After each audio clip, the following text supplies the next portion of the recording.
Take the question 10. Okay, sir. Question 10. On 1 October 20X0, Prodigal purchased 75% of the equity shares in Sentinel. The summarized statements of profit or loss and other comprehensive income for the two entities for the year ended 31 March 20X1 are revenue, Prodigal, $450 million, Sentinel, $240 million, cost of sales, $260,000. Okay, leave those ones. Okay, you see, Okay.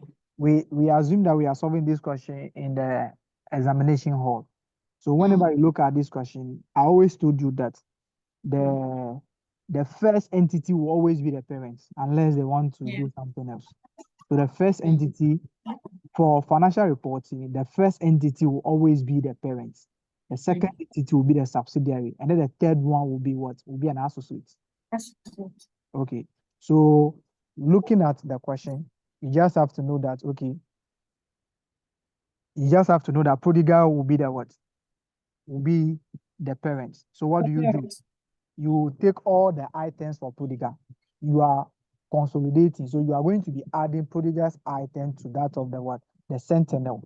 So you take the total items of prodigal, put them together. Then you just come and ask yourself, which portion of that of sentinel are you going to be adding?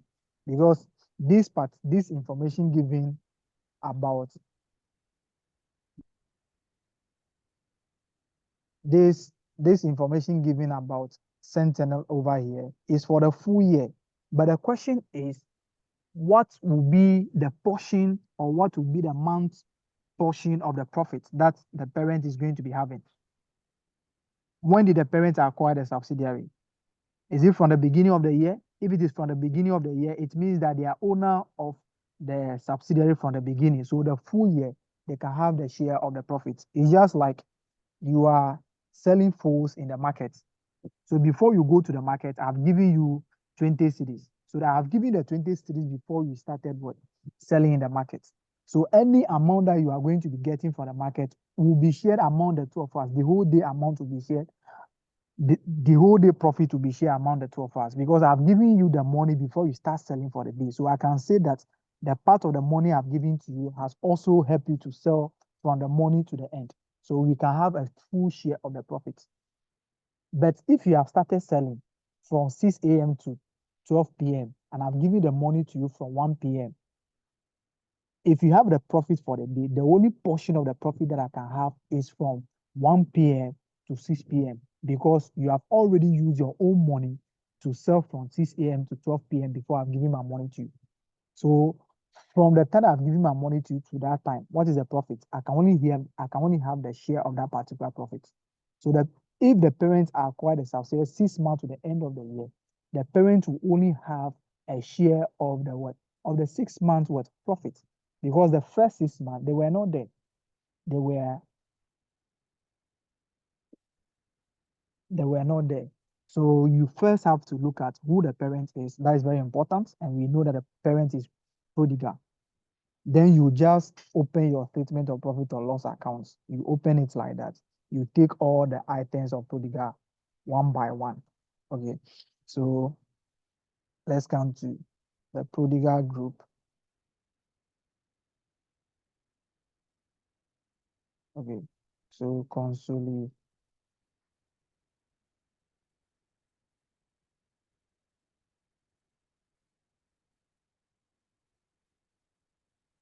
So the prodigal group. Consolidated statements of profits or loss for the year ended. Okay, you can do that one yourself. I'm not here to do that for you. So you can put a currency sign here. Maybe they are keeping 3 zeros. So you start with revenue. Okay, what is the revenue for Prodigal?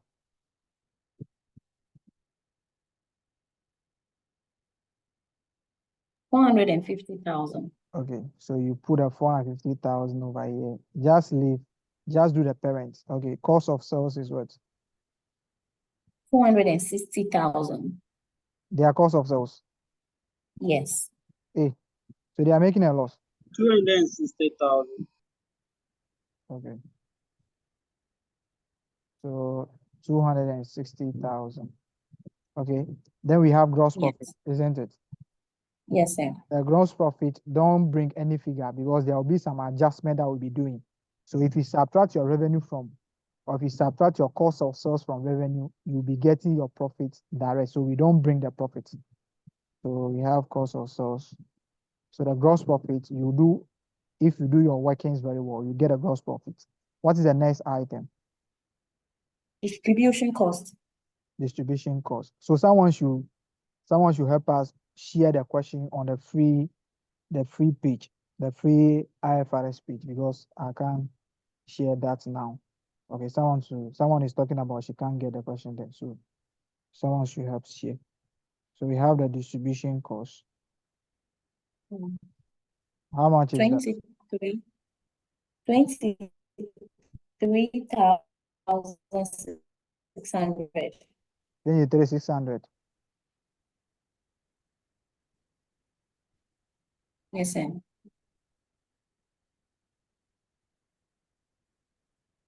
Okay.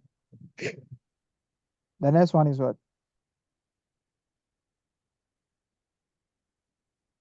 Administrative expenses. Okay. So we have the admin expenses. How much is it? 27,000. 27,000. Yes, sir. Okay. So the next one is what? Finance cost. Okay. So the finance cost is how much? Is 1,500. 1,500. Okay. What else? Then profit before tax. Okay, so we have profit before tax. You don't do anything before it because if you do your workings very well, you get your profit before tax. So our tax figure is what? What is the figure for tax? Income tax expenses, 48,000. 48,000. Okay, what is the next item? Profit for the year. Profit for the year. Okay. Profit for the year. Profits.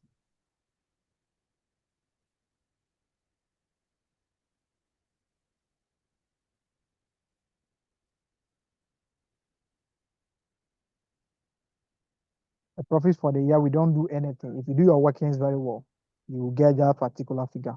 Okay, what is the next one?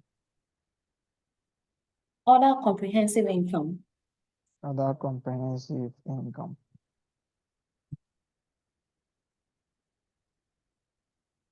Okay. What do we have under that? Revaluation surplus. Am I correct?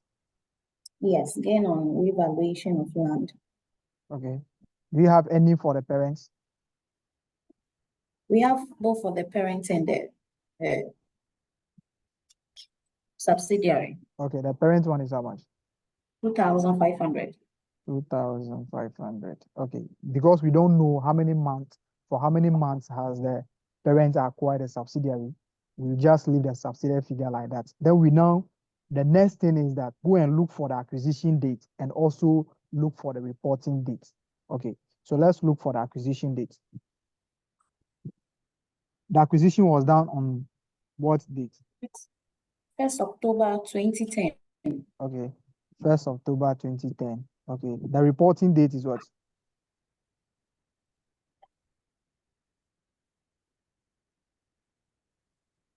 31st March 2011. Okay, so from 1st October 2010 to 31st March 2x11. How many months is that? If you are not sure, you can count it. You can write it on the question 6 paper. months. Okay, that will be 6 months, isn't it? All right. You sometimes have to pay attention. You have to know that this 240,000 given for the subsidiary is for the 12 months, isn't it? It's a full year amount. Okay. Sometimes the question can give you the pre-figures and they will not ask you to find the post figures. So they can say that out of this one, out of the 240,000, they can tell you that, okay, from 1st April, or from April 1 to from April 1 to 10 to 30th September 2010, the revenue was, they can tell you that the revenue was 150,000.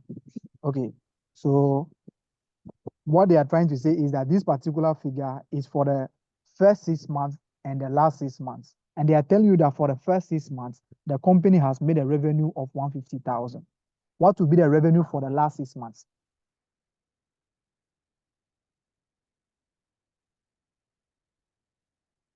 What will be the revenue for the last 6 months?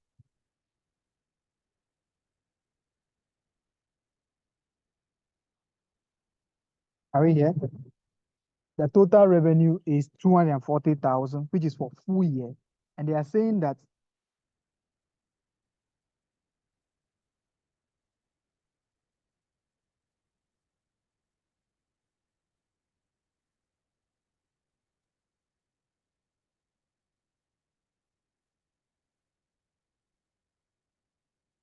sorry about that, my network went off.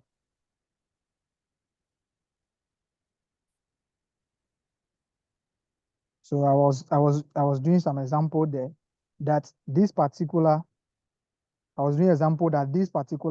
figure given for the subsidiary is for the full year. It's for 12 months from the beginning of the year to the end of the year. It is for the year. Okay. But the acquisition was done 6 months afterwards. After the beginning of the year. So it was the last 6 months to the end of the year. And I'm saying that this particular 240, the question can give you a statement of profit or loss. That would be an interim statement, which would be a half-year statement. And in that particular half-year statement, they can say that the revenue figure is 150,000. That is from the beginning of the year to 30th September before the acquisition. They can tell you that the revenue for that particular year was 150,000. That is the first 6 months. Then what will be the revenue for the last 6 months if the total revenue is 240,000?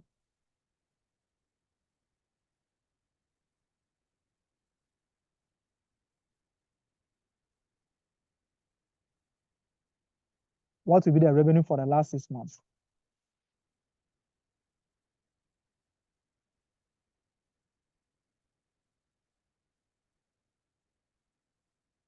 $12,000. Hey, are you sure?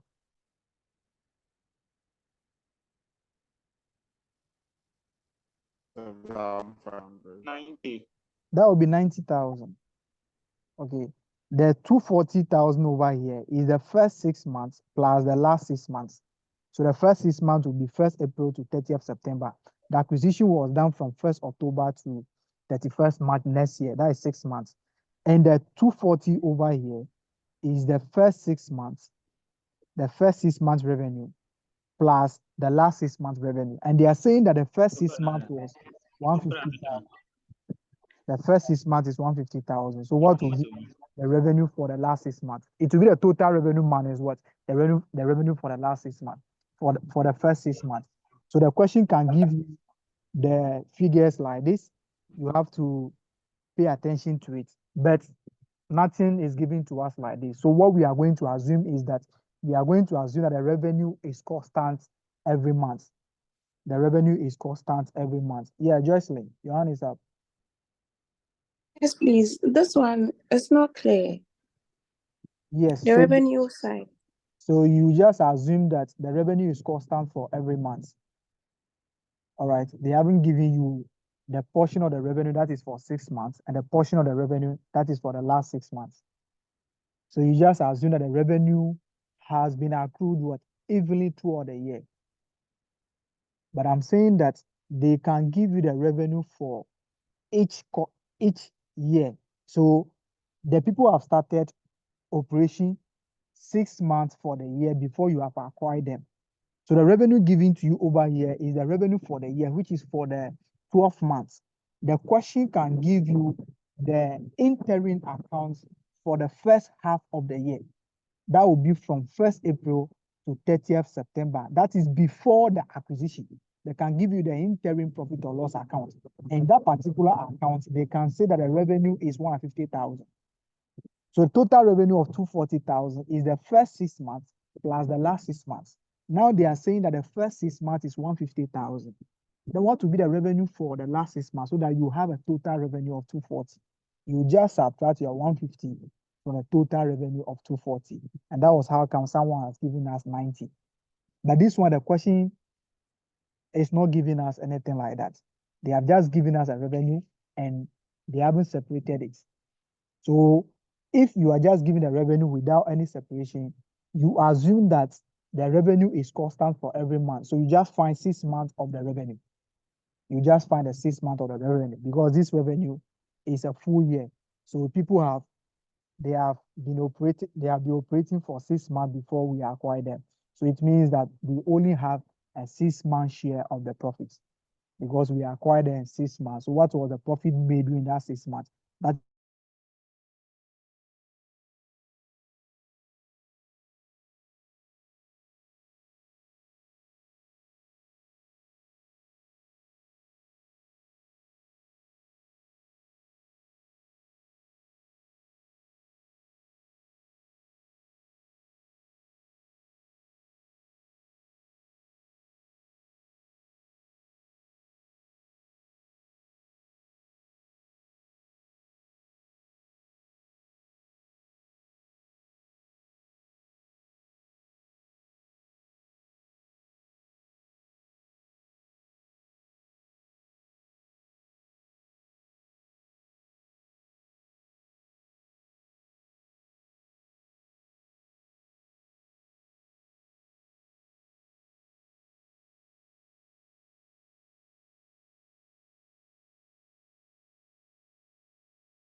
okay, so let's start.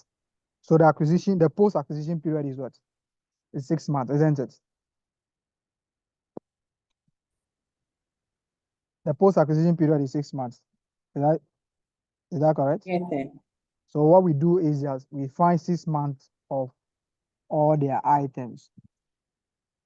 Okay, we find 6 months of all their items one by one.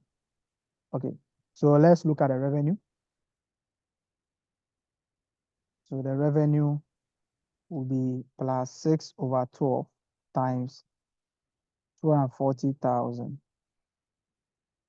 Okay, cost of sales will be 6/12. Someone can do 0.5. 0.5 is just half of a year. So without doing 6/12, someone can do 0.5. What is their cost of sales? 110,000. 110,000. Okay. So what is their distribution cost? That will also be 6/12. 12,000. Okay. What is their administrative expenses? 23,000. So 6/12 times 6/12 times 23,000. Okay. What of their finance cost?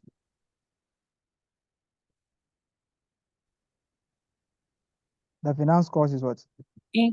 1,200. Okay. Tax. 27,800. Okay. So we come to the revaluation gain later. Maybe the revaluation gain, we see how the revaluation can purely be after acquisition. It can be for post-acquisition. It can be for pre-acquisition. So we look at it whether it is purely post-acquisition or part of it is for pre-acquisition. All right. So let's go down to the requirements. What are they asking us to find? They're asking us to prepare statement of profit or loss and other comprehensive income of Prodigal for the year this and this. Okay.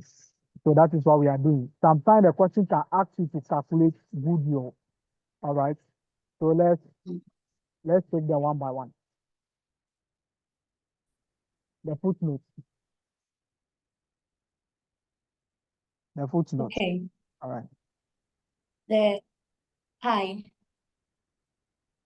Prodigal's policy is to revalue the group's land to market value at the end of each accounting period. Prior to its acquisition by Prodigal, Sentinel's land had been valued at historical cost. During the post-acquisition period, Sentinel's land had increased in value over its value at the date of acquisition by $1 million. Sentinel has recognized the revaluation within its own financial statements. Okay. So what are they talking about? They are talking about 1,000 revaluation gain over there, isn't it? Yeah. Okay. The gain is it for the year? Is it for 12 months or is for only the last 6 months?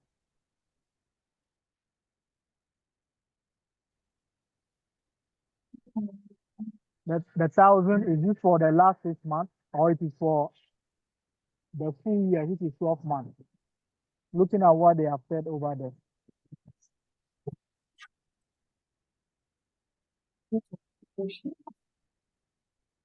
I think it's for the 6 months. It's for the post-acquisition period, isn't it? Yes. Okay, so for this particular game, we are not going to be doing 6/12 because it is relating purely to what? To post-acquisition. So you add the 1,000 because we are preparing only 6 months of what? The profit items for the subsidiary. So this one is for the full 6 months. So we don't do anything like 6/12. If it is for the full year, that is why we find only 6 months of it. All right. Let's go to the second one. II. Of Sentinel on 1 October 2010. Prodigal transferred an item of plant with a carrying amount of $4 million to Sentinel at an agreed value of $5 million. At this date, the plant had a remaining life of 2.5 years. Prodigal had included the profit on this transfer as a reduction in its depreciation cost. All depreciation is charged to cost of sale. Okay. You can see that this is one of the intragroup transactions, isn't it? This is one of the intragroup transactions. Okay, we are saying that the subsidiary and then the parent are under the same company, isn't it? All right. It's just like you having a headquarters in Accra here and having a branch in what? In Kumasi. If those people, they don't have plants and you have a surplus plant and they want to give it to them, are you going to be selling the plant to them? Or you just give the plant to them at the value that you have it in Accra here. So if the value that you have, if the carrying value of the plant is 4 million and the fair value is 5 million, are you going to be giving the plant to them at a fair value of 5 million, or you give it to them at the carrying value?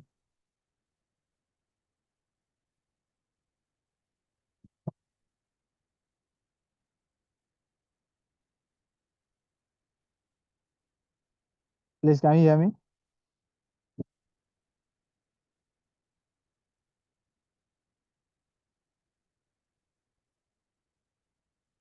Please, can you hear me?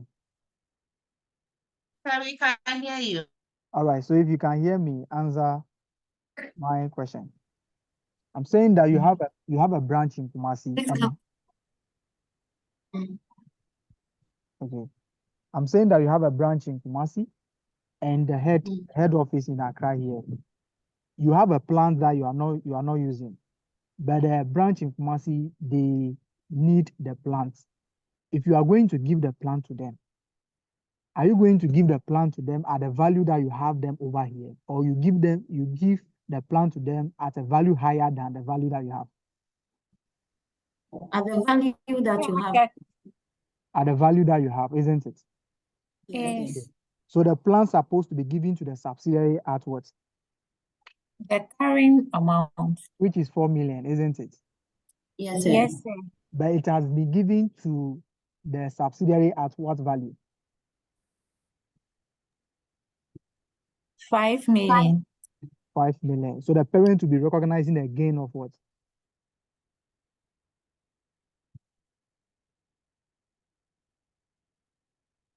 The parent will be recognizing a gain of how much? 1 million. 1 million. All right. You see, the 1 assumption million. is that the parent is carrying the what? The PPE at cost model. We are using cost model. So if you have a plant and your branch needs the what? The plant, it's just like you yourself that you are using the plant again, because the branch is part of you. So you are just using the plant through the what? Through the branch. So you cannot sell the plant to the branch because the branch is part of the company. So the subsidiary is part of the company. You cannot sell to the subsidiary. So that you will be giving the plant to the subsidiary at the cost that you have it. It is carried at a cost model, unless the company is using a revaluation model.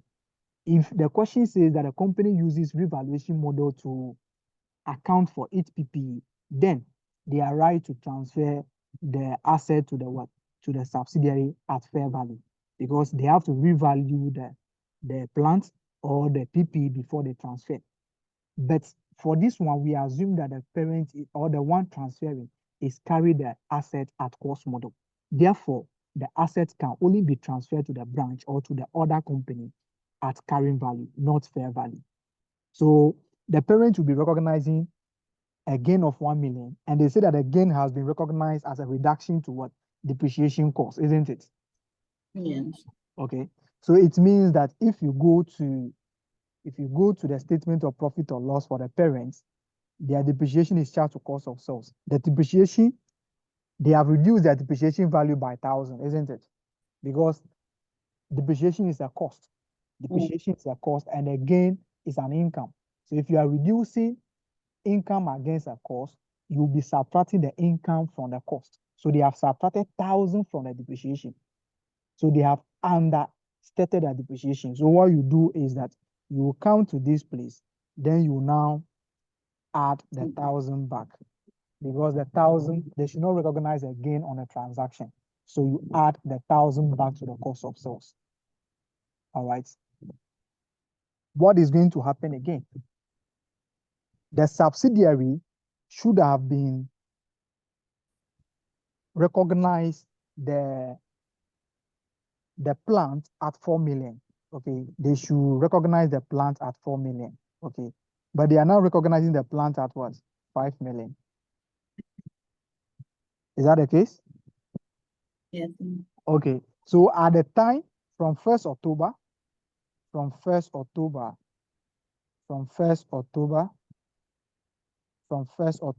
to 31 March, the subsidiary is going to be using the plant for how many months? They will use the plant for how many months? They will use it for how many months? 6 months. Okay. And what was the depreciation? What will be the depreciation that they will be charging on that particular plant? The depreciation 1,000. will be 5 million divided by what? They say the plant has what? At this day, the plant had a remaining life of what? 2.5 years. So that will be 2.5. Let me do the depreciation somewhere so that you get it. All right. So let me do the depreciation on a new one. So let's look at the workings here. Okay. So let's look at the depreciation. The depreciation that the subsidiary will be charging will be 5,000 divided by 2.5, and that will give you a full year. So it's only 6 months. So they will do 5,000. So they will do 5,000 over 2.5 times 6 over 12. Because if you do 5,000 over 2.5, that will be a full year depreciation. But they have done only 6 months. So what will be the depreciation figure that they will be having? 1,000. Okay, that will be 1,000. So the depreciation that they charge is 1,000. But what should have been the actual depreciation? The actual should have been- depreciation should have been 4,000 divided by Divided by 2.5. 2.5 times 6 over 12, because the asset should have been given to them at carrying value. And what should have Yeah. been depreciation?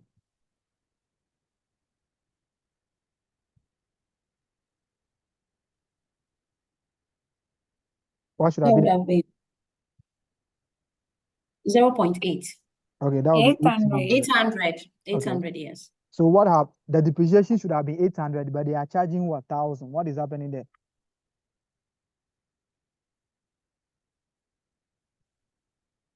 There's an increase There's in an- depreciation So the excess of depreciation will be 200. what?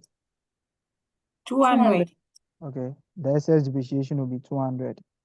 Okay, the excess depreciation will be 200. Okay, so this 200, what you do is that this 200 is relating to what? Is relating to post acquisition. So it means that the post acquisition depreciation should have been what? 800, but they have charged 1,000. So we go and reduce it by what? By the 200. So you count to cost of sales over here. You just take 200. So it will be 6 over 12 times this one. The figure that you get, you subtract 200 from it, because this is purely for post acquisition. The actual calculation should have been, okay, they have added 200 to this one before they have the 110. So subtract the 200. But since the 200 is purely for post acquisition, we just find the 6 months cost of sales and take the post acquisition figure from it. Because if you should be doing the net asset table, you will be adding the 200 to what? To the net asset at reporting. So we do the same application over here. So you just go and subtract your 200 from the post acquisition figure. So you subtract the 200 over here, and that will now make the depreciation to reduce from 1,000 to 800, because the subsidiary is having 1,000 over here as a depreciation. It should have been 800. So we'll take the 200 from it, and you'll now be having your 800. So that is for this particular one. Before we continue, I want to say something. For profit or loss, we don't do net asset table. So don't go to the exam and be doing net asset at acquisition, net asset at reporting. We only do the net asset table to know the profit that will be going to what? The retained earnings of the parent and also the NCR portion. We only do that one because we don't have the profit for the year for the subsidiary. So the net asset table is only prepared for statement of financial position. Why are you doing the net asset table? You want to know the post-acquisition profit. Already we are preparing statement of profit or loss. It means that we are going to be knowing the post-acquisition profit from the statement of profit or loss already.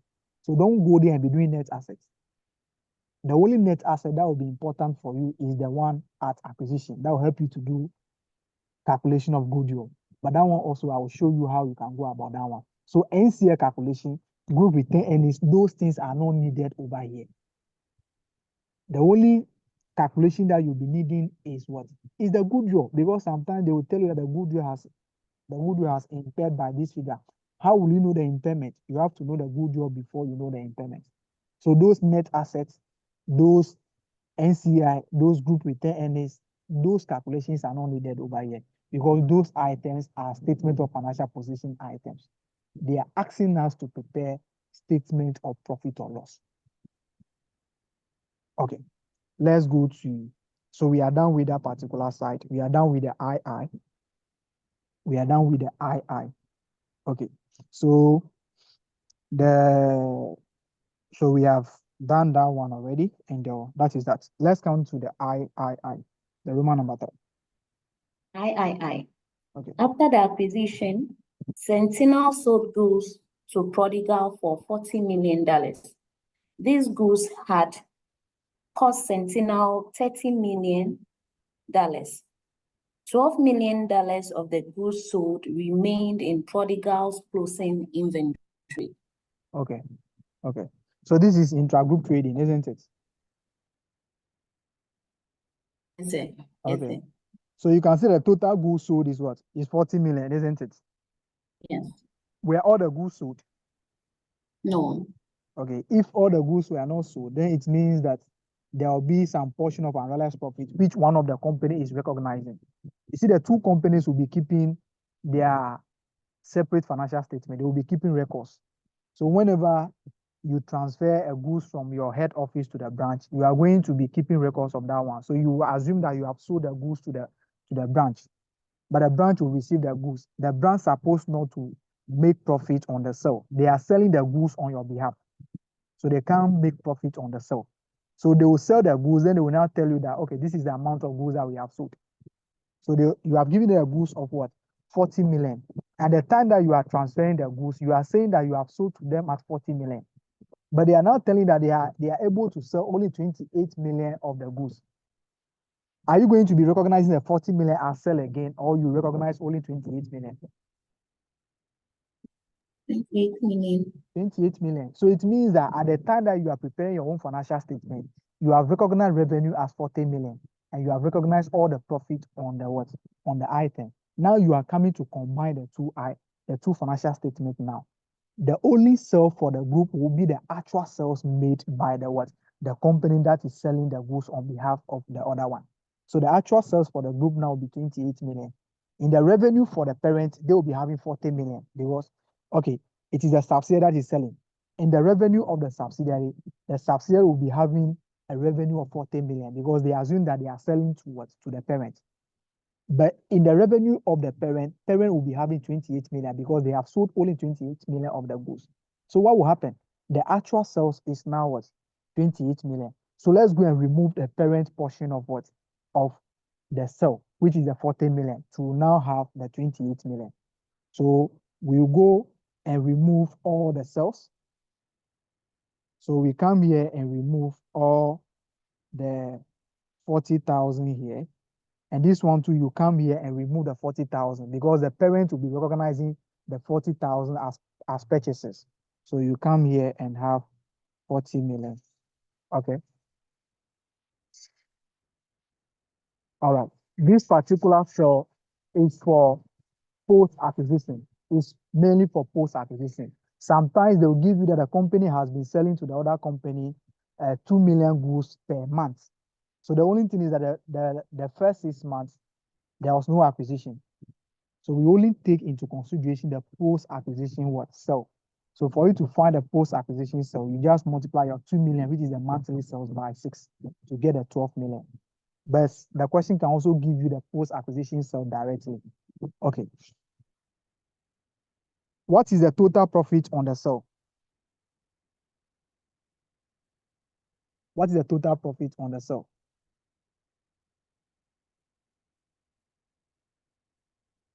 What is the total profit on the sale? 10 million. 10 million. Okay. So you can only recognize the 10 million if all the goods were sold, isn't it?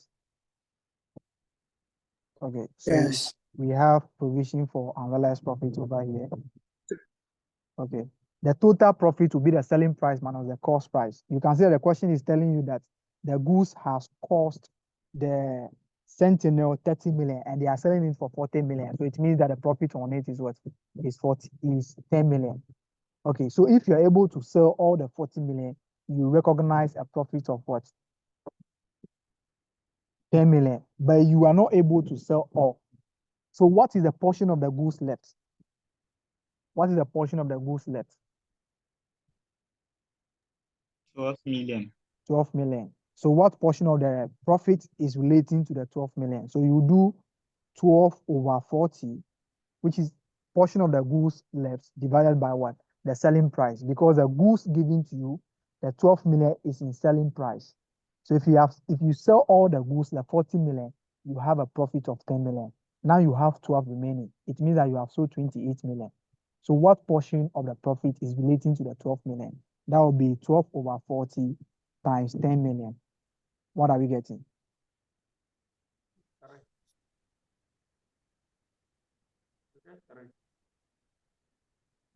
That's 3 million. 3.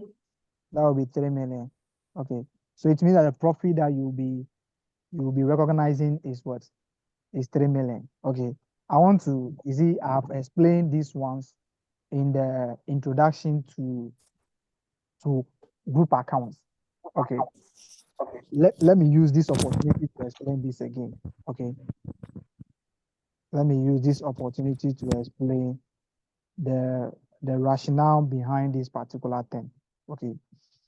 If you can solve 2 questions today, let's see. Okay. Who is selling? Who is selling the goods? It's Sentinel, isn't it? Okay. So in the books of Sentinel, Sentinel will be having a revenue of 40 million. The time that they are transferring the goods, they will recognize this particular thing as sell. And they will recognize what? Receivables, because they will assume that they are giving the goods to the parent on credit. So they have a revenue of 40, and they also have what? Receivables of 40 million. But if they are preparing statement of profit or loss, they will have a cost of sales of what? Of 30 million. And that will give them a profit of 10 million on the goods.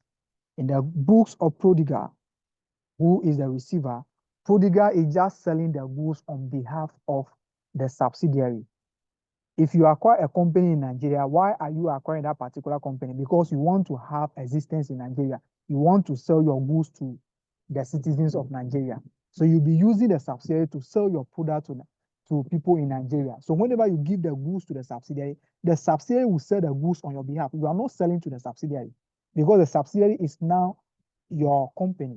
So you are just giving the goods to the subsidiary that they should sell to the customers in Nigeria on your behalf.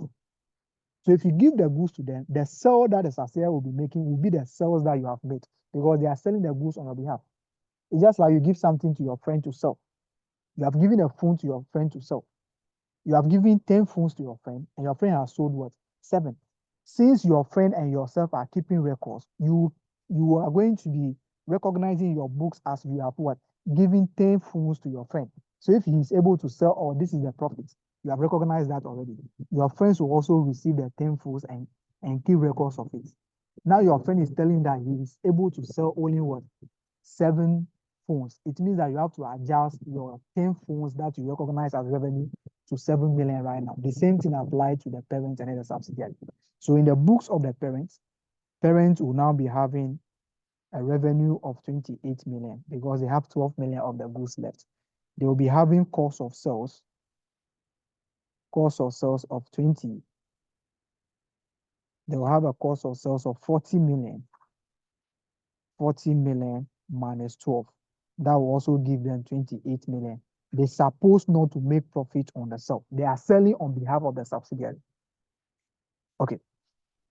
So the question now is, the parent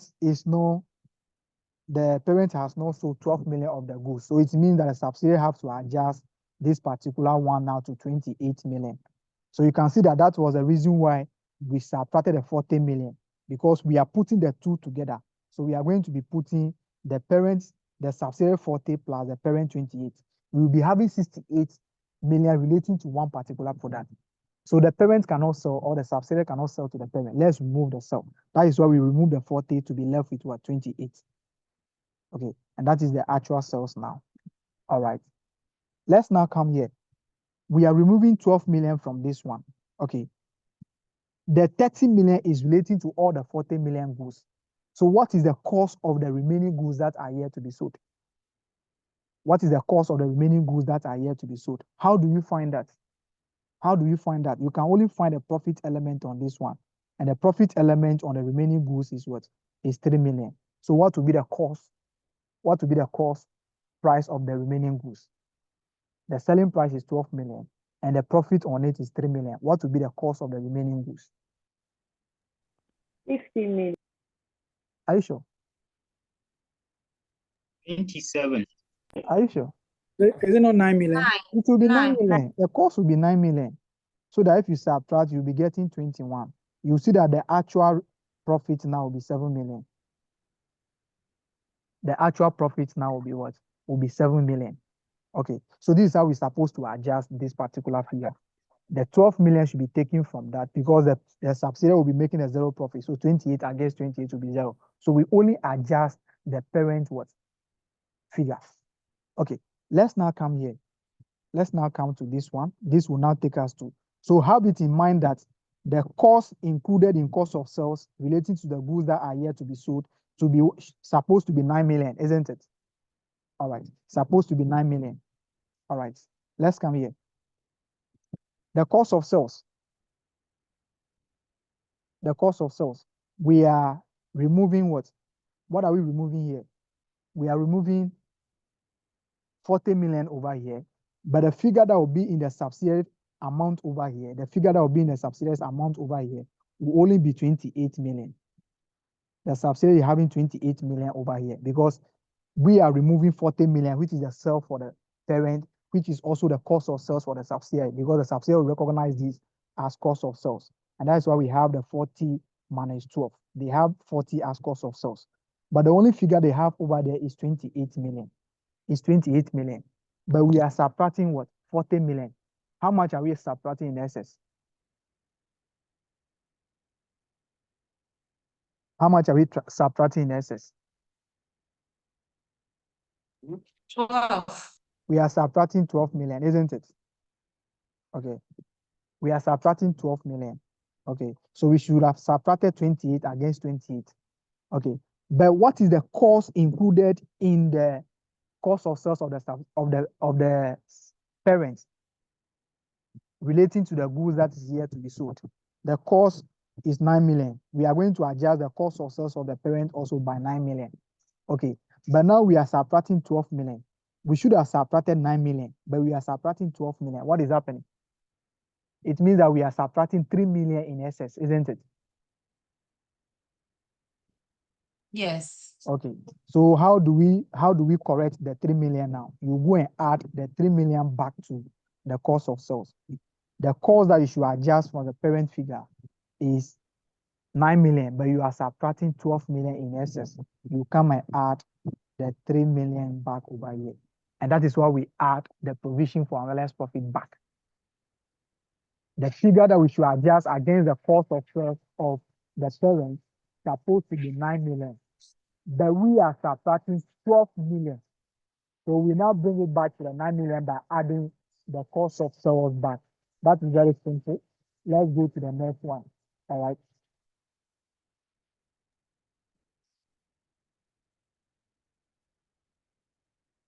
Okay, let's go to the next one. Very fast. Ivy. Prodigal's policy is to value the non-controlling interest of Sentinel at the date of acquisition at its fair value, which the directors determined to be $100 million.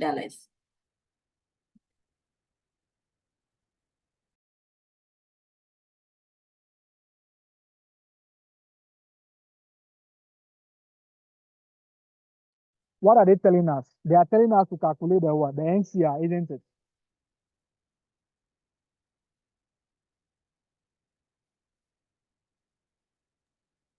Yes, sir. Okay. The question is calculation of NCR relevant to this particular question? No, it's not relevant because what are they saying? Look at this one. Look at the Z. What are they saying under the Z? It says the goodwill of Sentinel has not suffered any impairment. Okay. The only reason why we have to calculate the NCI is for calculation of goodwill.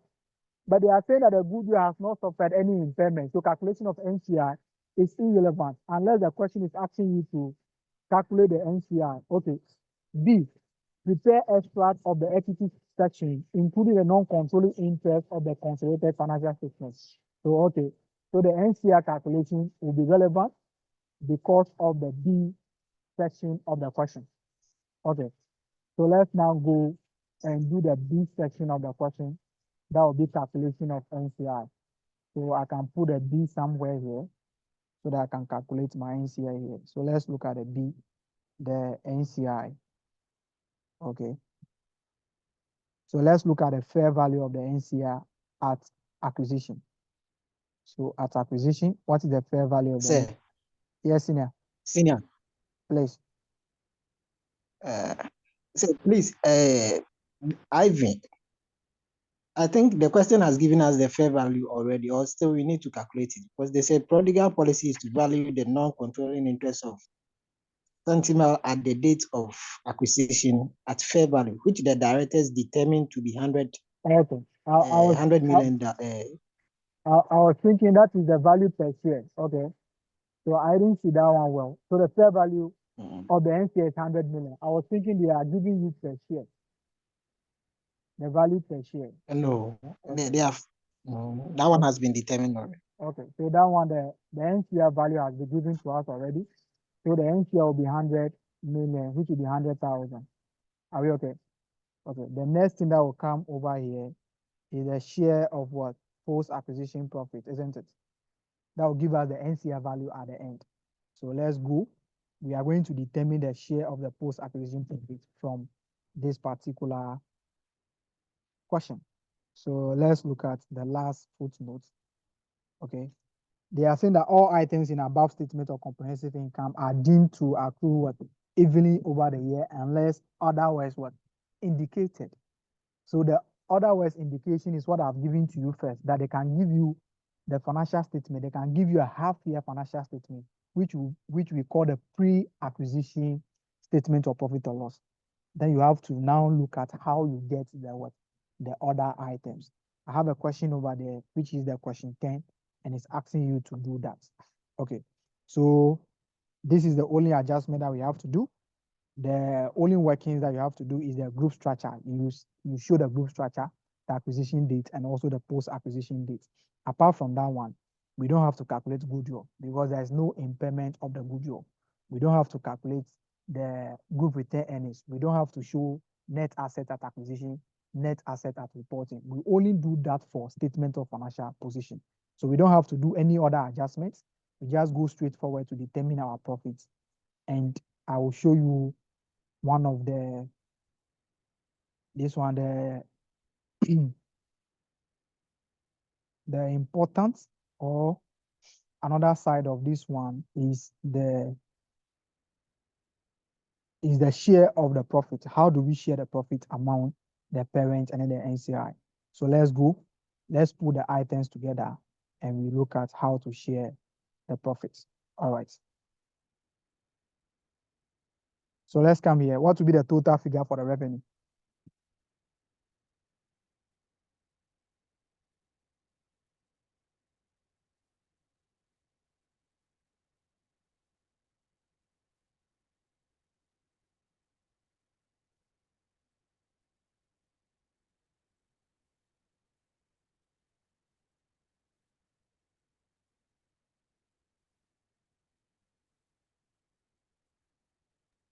I'm getting 530,000.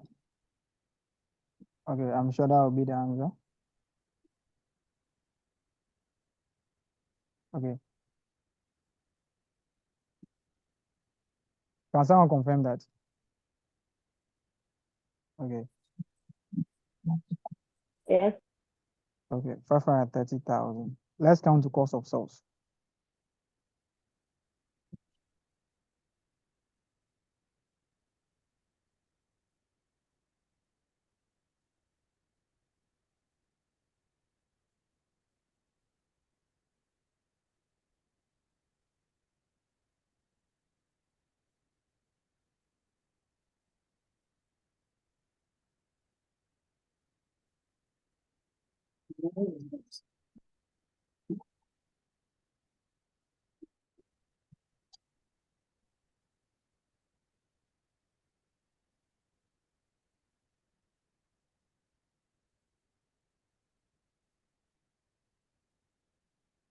276,100.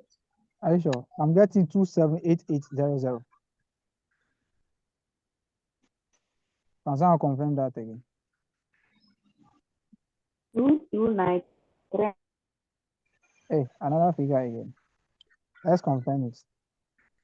278,800. Okay, then that my own is confirmed. Please, you will find this one separately, the 6/12 separately. Okay, it will be 6/12 times the 110. Okay, you find it separately before you do the other adjustments. What will be the gross profit?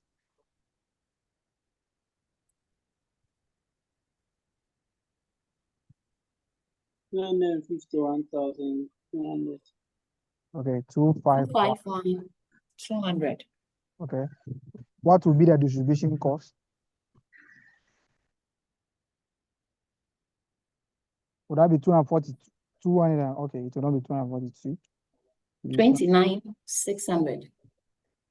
Okay, that will be 29,600. Okay.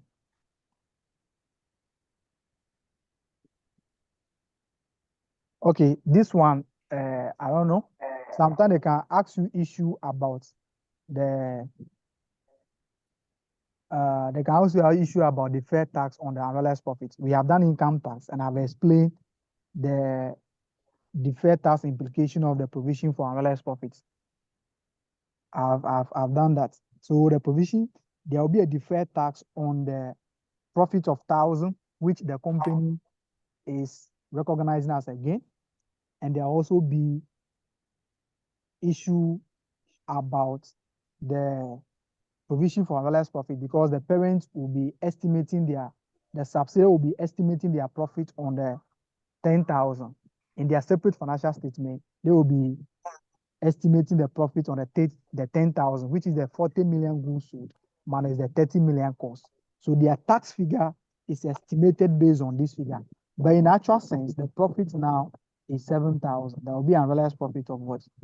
3,000. So what portion of the tax that is relating to the 3,000, which is included over there? You have to find a deferred tax over here and subtract it from the profit. But they will not examine you on that, but they can ask you a theory question on that particular figure. All right. So there can be a deferred tax implication on that. We have already spoken about that during the time that we are doing the income tax. Okay. Let's come to the administrative expenses. What will be the total there? 38,000. 38,500. 38,500. Okay. The finance cost will be what?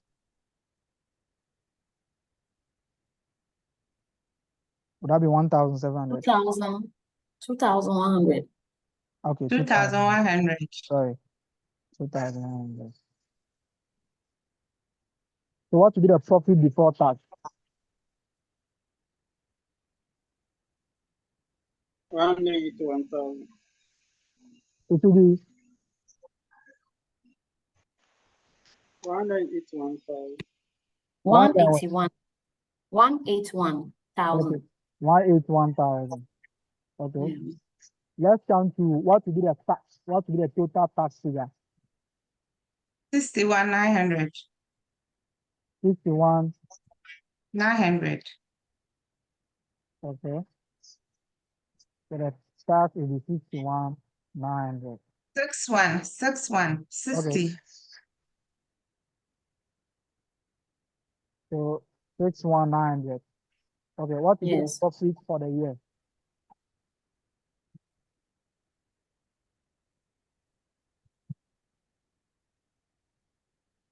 119,100.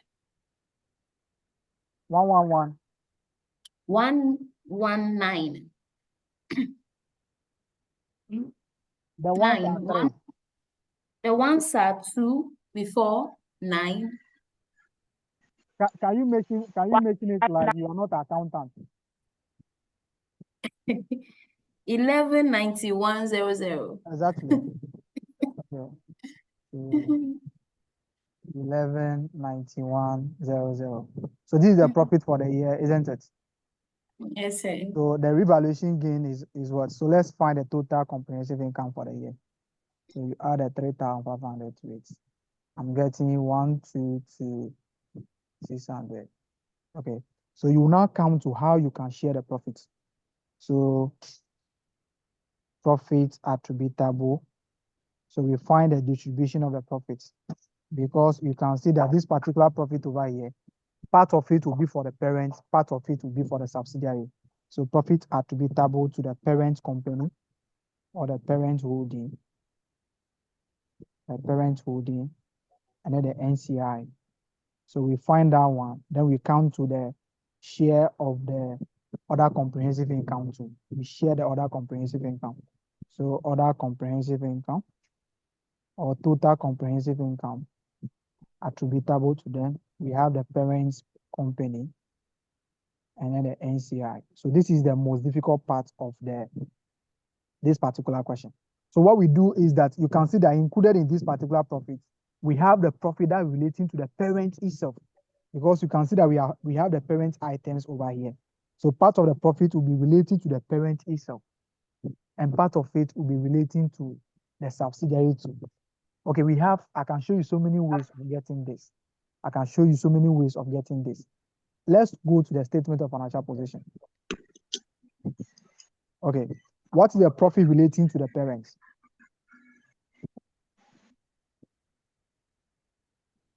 89,900, isn't it?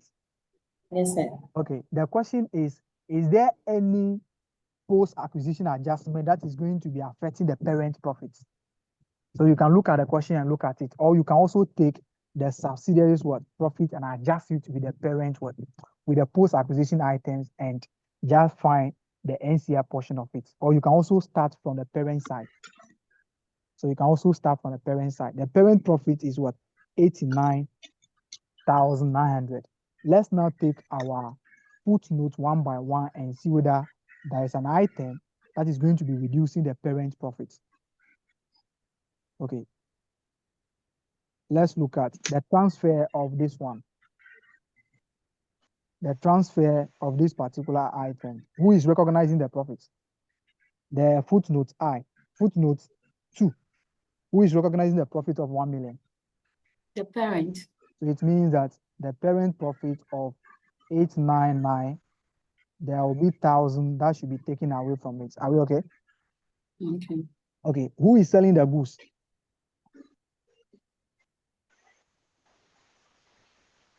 Who is going to be recognizing the unrealized profit? Is it going to be the parent or the subsidiary? The subsidiary. Okay. So you can see that there is no other item that is going to be reducing the parent profit, isn't it? Mm. So the parent profit will now be, the parent post-acquisition profit will be 88,900, isn't it? Yeah. Okay. Let's count the total profit over here. So what is the total profit for the year? 119,100. Okay. So what is the parent portion of that particular profit? What is the portion of the profit that is relating to the parent operations?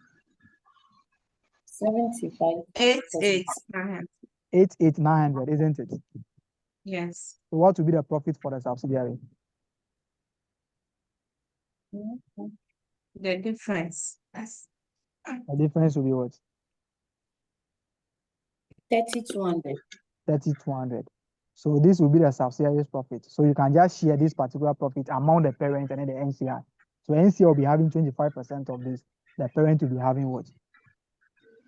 75% of it. Or we can also find the share of the profit from the perspective of the subsidiary. Okay. How many months of the subsidiary profit is included over here? Included in the this one. How many months of the subsidiary profit is included there? 6 months. 6 months. 6 months. So let's find the 6 months of the subsidiary's profit. So it will be 6/12 times 66,000, isn't it? Okay. Is that the case? Yeah. Okay. Then after finding this, there will be some post-acquisition items which will be subtracted from that particular profit. The first one will be the what? The profit on the unrealized what? the profit on the unsold goods. So there will be unrealized profit of 3,000. Okay, so we have unrealized profit of 3,000 will be taken away over here. And the subsidiary has also charged additional depreciation of 200, which have reduced their profits. You can see that the plant was given to them at what, 5,000 instead of 4,000. So they have charged excess depreciation of what, 200. That has reduced their profits. So you add it back. So the adjustment we do over here is the adjustment that you do under the net asset at reporting. So if we should be paying net asset figure, you'll see that we are going to be taking our unrealized profit from net asset at reporting. We are going to be adding this depreciation, which has reduced the profit. So you just do those adjustments over here. So what will be the figure that we'll be getting? You have to be getting the 30,200. So 0.2 times the 6,000 minus 3,000 plus 200. Are you getting 30,200? Yes, sir. Then you find the NCL portion of it. What are you getting?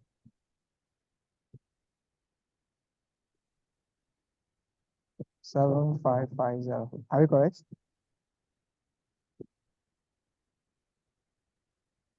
Are we correct with the 7,550?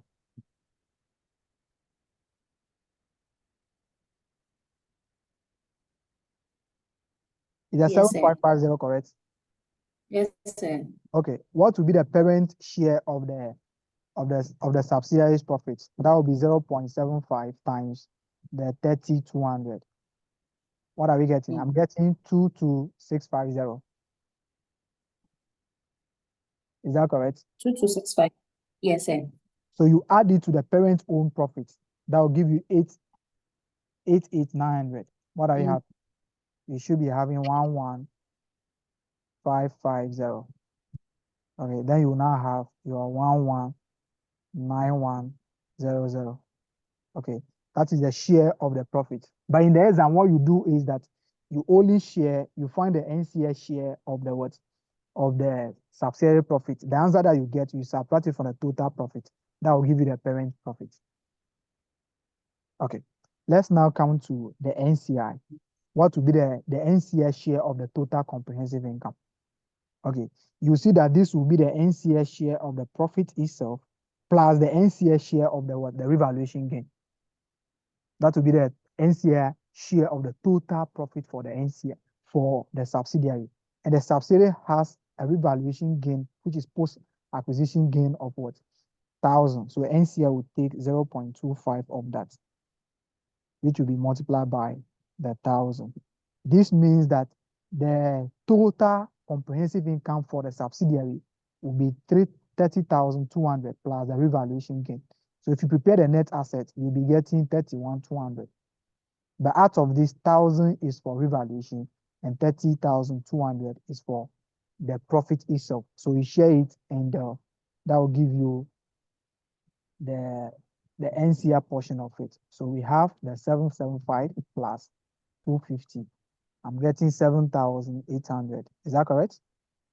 Then I'll have the 600 minus 7,800.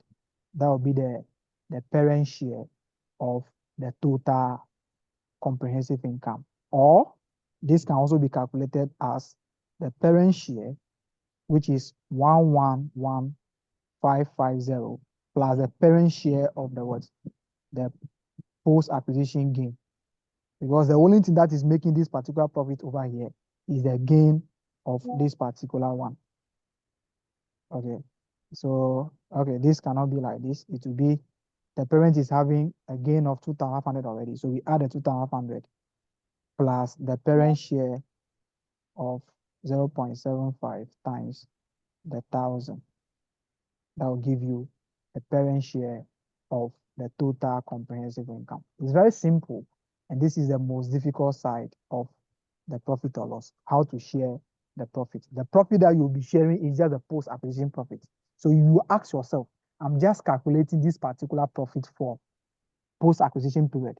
So if I'm doing the net asset at reporting, what will be the adjustment that I'll be putting there? That is the adjustment that you'll be subtracting from the post-acquisition profit, which you have gotten from the the NCI, or I say the NCI, the subsidiaries profit or loss statements. So that is all. That is very simple. That is very simple. Let's see whether we can pick additional one question. Then we solve. Okay, what I will do is I will use a question that will be asking us to prepare both the statement of financial position and the profit or loss, so that we know that, okay, we have solved two questions on profit or loss. Okay, I wanted to solve the question, the other question, which is the question 11, but looking at the time, I cannot solve additional two questions. So what will happen is, but I also want to show you how you can incorporate this one. You see, that what we have been doing is that we don't take the inventory valuation into consideration. So I want to show you the adjustment of the inventory. We only do this one for post-acquisition period. The inventory valuation is always done for the statement of financial position. But if you have inventory for statement of profit or loss, how do you adjust it? How do you adjust the inventory? How do you adjust the inventory? So I want to solve this question, but looking at the time, I cannot solve two questions now, unless I want to solve one profit or loss and leave the combined one.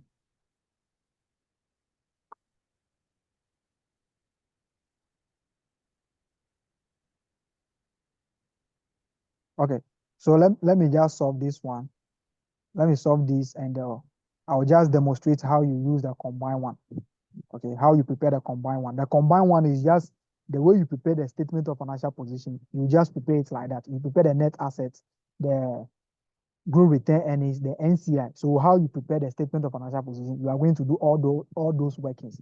Then how you prepare the statement of profit or loss too, you do the same thing for the profit or loss. So you just put the two together. The preparation of statement of financial position against the preparation of profit or loss. You just apply the two principles. That is all. So that is a combined one. So let me solve the question 11. So that the combined one, I can just, if I have time, I'll just demonstrate how you go about the combined one. So the combined, we use this particular question. So I'll just demonstrate how you go about it. All right, that is very important. Let's move on.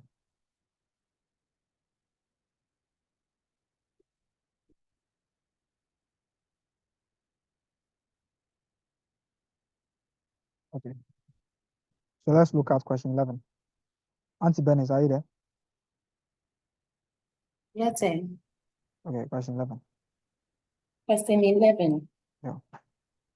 On 1 January 20x6, Laura acquired 60% of the equity share capital of Redwood in a share exchange in which Laurel issued 3 new shares for every 5 shares it acquired in Redwood. Okay. The share issue has not yet been recorded by Laurel. Additionally, on 31 December 2016, Laurel will pay to the shareholders of Redwood $1.62 per share acquired. Laurel cost of capital is 8% per annum. At the date of acquisition, shares in Laurel and Redwood had a market value of $7 and $2 each, respectively. Okay, that is nice. Before you even start reading the question, what is the first thing that you have to do? The requirement. Okay, if you this one, you can see that they will automatically ask you to prepare statement of profit or loss, isn't it? Yes, sir. But the first thing that you can already see the year, they will ask you to prepare it at the end of September. So you can see everything over here. So the first thing that you have to do is that you just start putting your statement together. So put the parent figures there first. Put the parent figures there first. You know the parent is what? Is the RORA, isn't it? Yeah. So let's just go there and have so if corporate reporting people are there, they have to know that most of the consolidation issues are down in FR. So we don't waste much time there. So let's have the Laura. Okay, the Laura. Those of you who will be writing corporate reporting, because you can't be a chartered accountant without passing corporate reporting. Those of you who are here to memorize the consolidation and go and pass, if you memorize, you will be suffering. Ayo. Consolidated statement of profit or loss.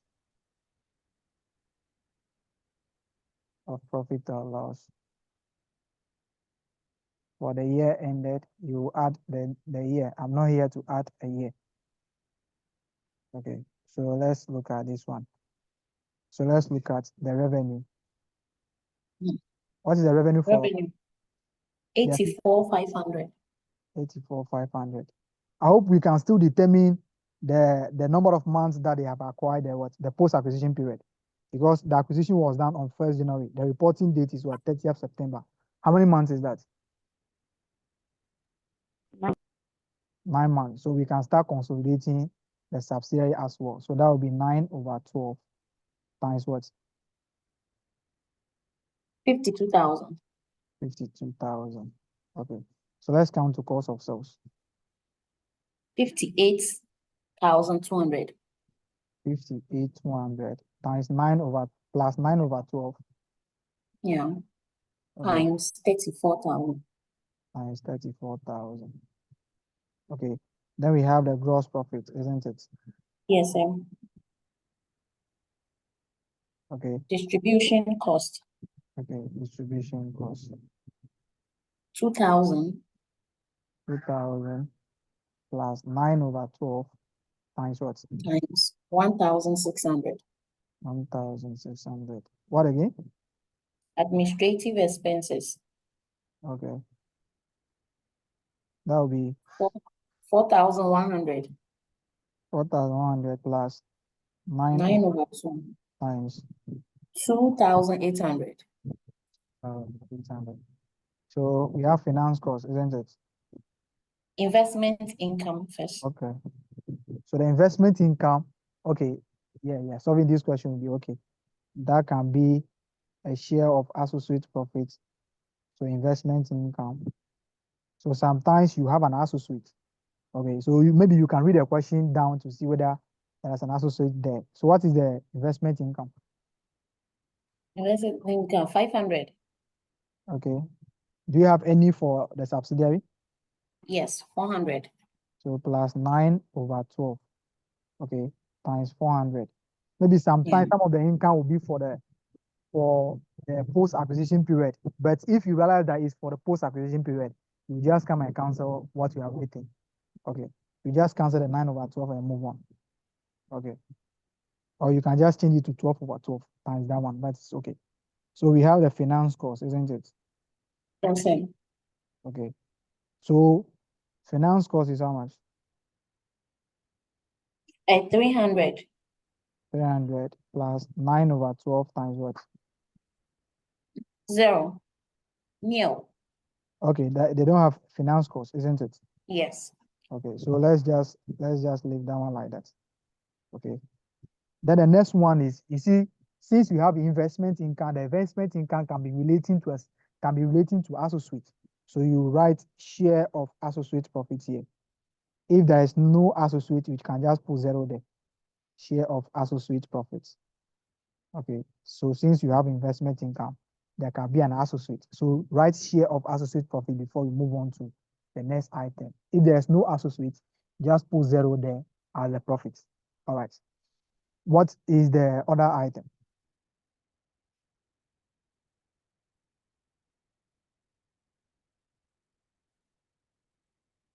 What is the other item? Profit before tax. Sir. Profit before tax. It seems like you are doing a different thing apart from the class, isn't it? No. I'm trying to send the question to one guy, but he's not on the page, so. But it is on the free. Someone sent He it to said, the free page. Oh. and he said it's not on the free page too. The person is not there. Yes. How can you be in Ghana? You'll not be on the free page. Or you people, you are not sharing the link. But you want me to make it like half hour? Share the link.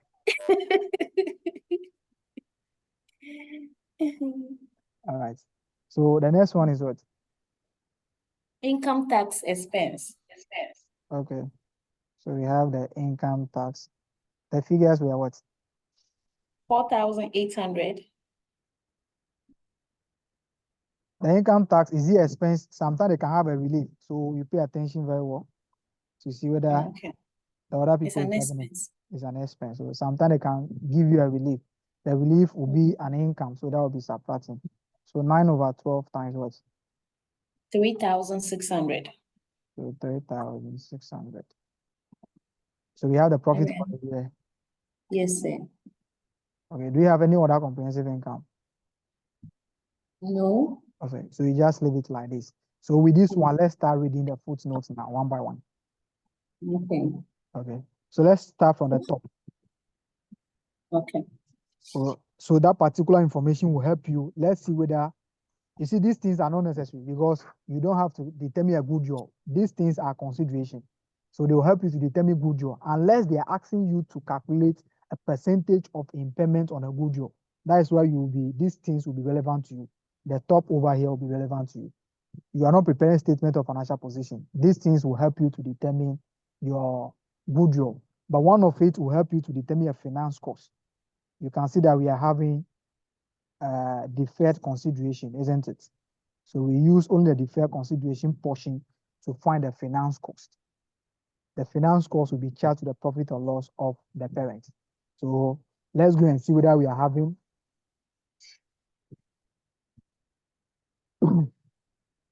let's go and see whether we are having issues about goodwill.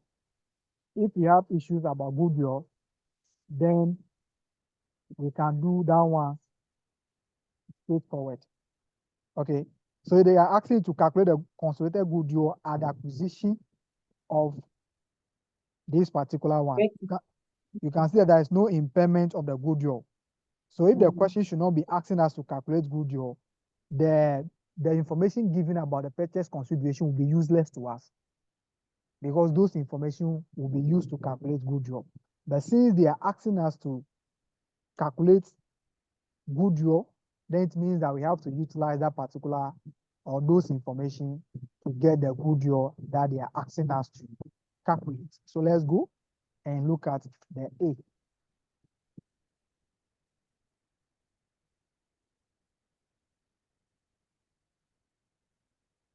Okay. So we're supposed to do the A first, but we are doing the B first. It doesn't matter. So goodwill calculation or calculation of goodwill at acquisition. So how do we calculate goodwill? We use the purchase consideration. Then we subtract the portion of the parent net asset that they are buying. So let's look at the purchase consideration. We are having a share exchange. We are having a share exchange and also deferred consideration. So let's look at them one by one. How do we go about it? How do we go about it? Let's get a share exchange fast. First of all, determine the what? What is the number of shares that the subsidiary is having? They are giving you equity at the beginning of the year. Equity at the beginning of the year. So what is the equity capital for the two companies?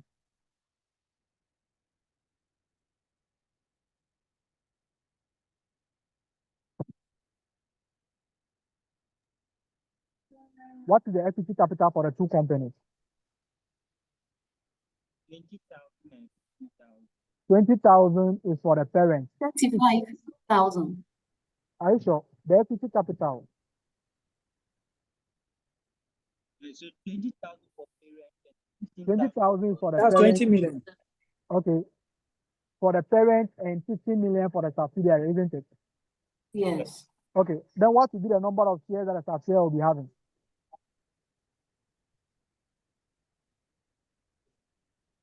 What will be the number of shares? 15,000. 15,000. That is very important. Let's go What is the portion of the shares that the parent is buying?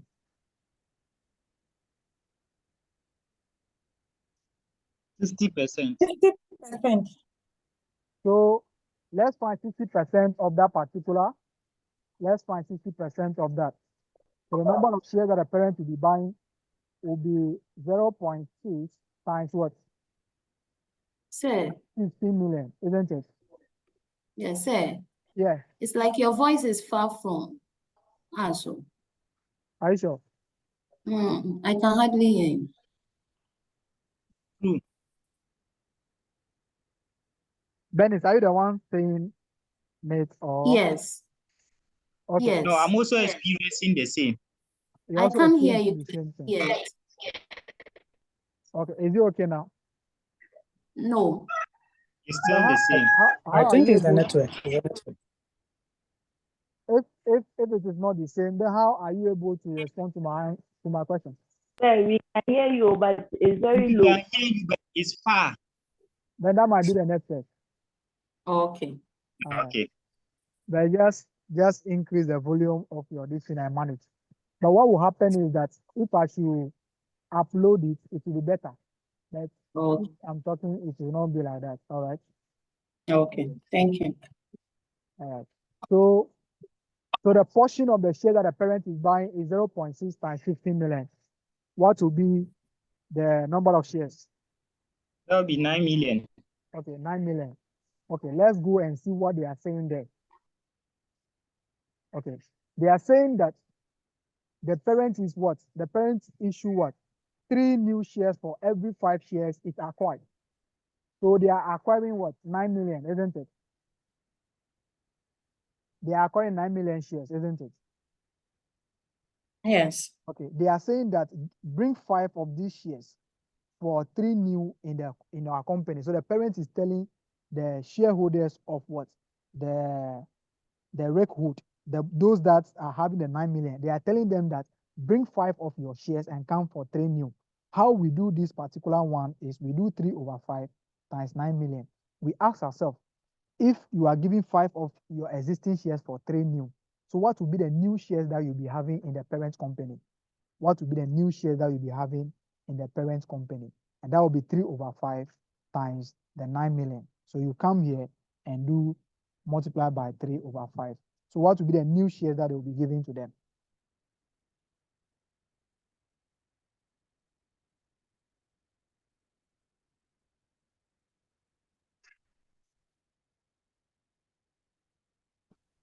What will be the shares that they will be receiving from the parent? 5,400. Okay, that will be 5,400 or 5.4 million, isn't it? Yes. Okay, Yes. but in this case, we are not looking for the number of shares. We are looking for, okay, if we want to give them 5.4 shares, what is the value of the shares? We are interested in the value of the shares. So the value of the share, you now ask yourself, at the date of acquisition, what is the value of the parent what? Shares? What is the market value of the parent shares? $7. Is $7 what? Dollars. So if you are giving 5.4 million shares, what will be the value of those shares? In terms of money, what will be the value of those shares? That will be 5.4 times what? 7. So we multiply this by 7. So all of That this, will be so all of this place is giving us the number of shares. And if you multiply them, you get a value of the shares that you are giving to them. That will be 7. And that will give us how much? 37,800. Okay. So that will be 47,800.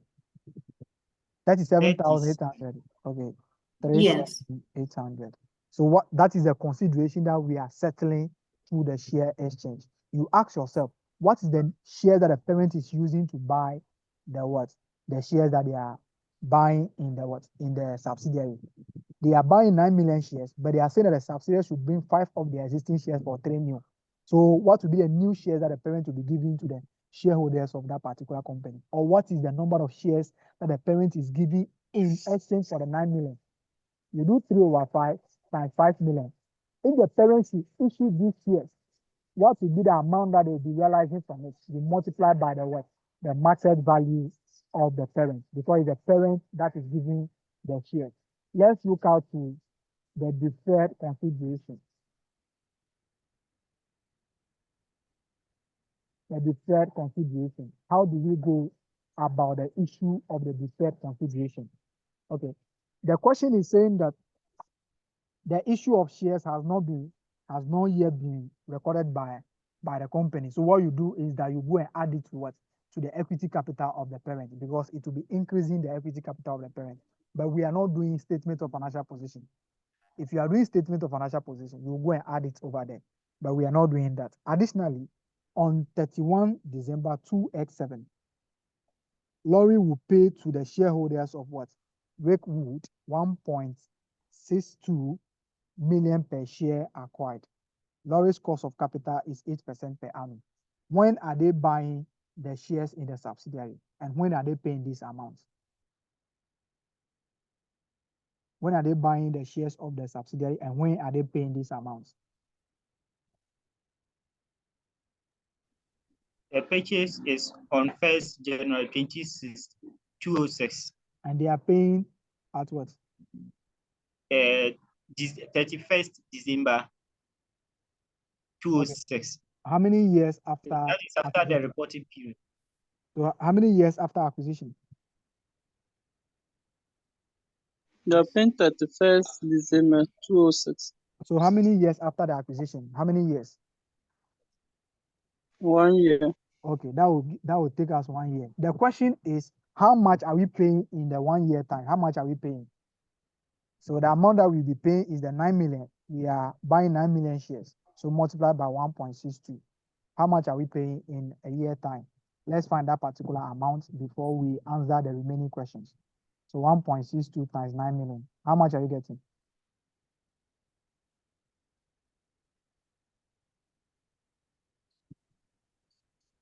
How much are you getting? 14.58. Okay, so 14.58 million, isn't it? Okay. Yes.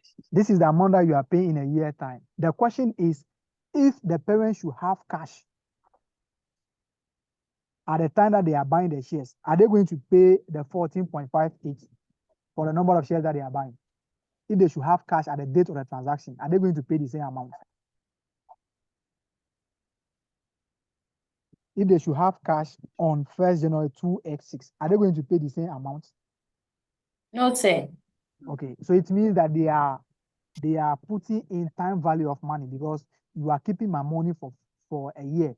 If you should give me the money that you're supposed to give me today, I will use it for something, and that will give me a return. So what we'll do is that you are going to be paying the interest that will be earning on the what? On the investment that will be using the money for. You pay the interest. So the meaning is that the cash price included in this amount is the cash price plus the interest. So if you should give me the amount today, I will invest it somewhere and get interest of what? A certain amount.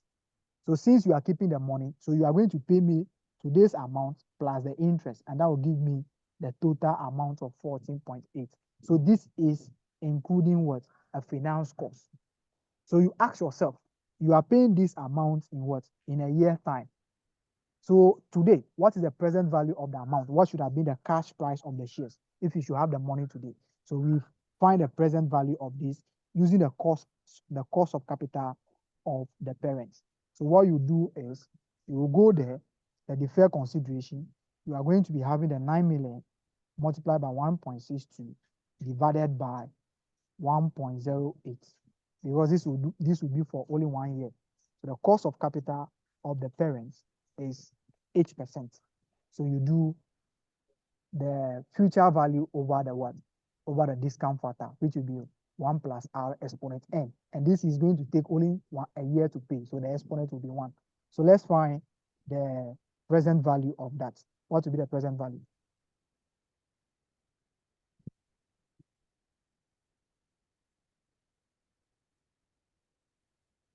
I'm having 13,500. Is that correct?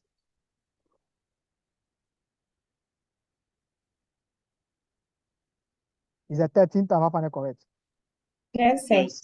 Sir, Okay. So if we add the two, what will be the total consideration that we are paying?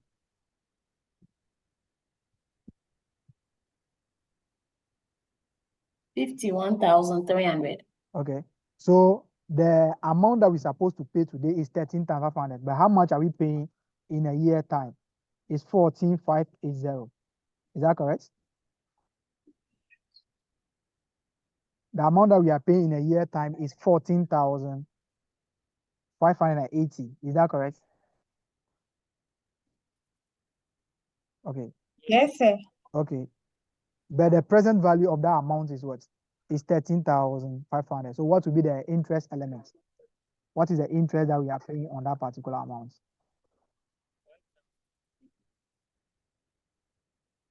The interest is what? 1,080. Okay, that is a full year interest, isn't it? Yes. So who is going to be paying the interest?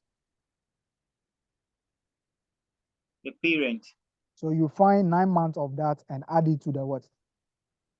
And add it to the finance cost of the parent. It means that the parent has exhausted 9 months of the interest.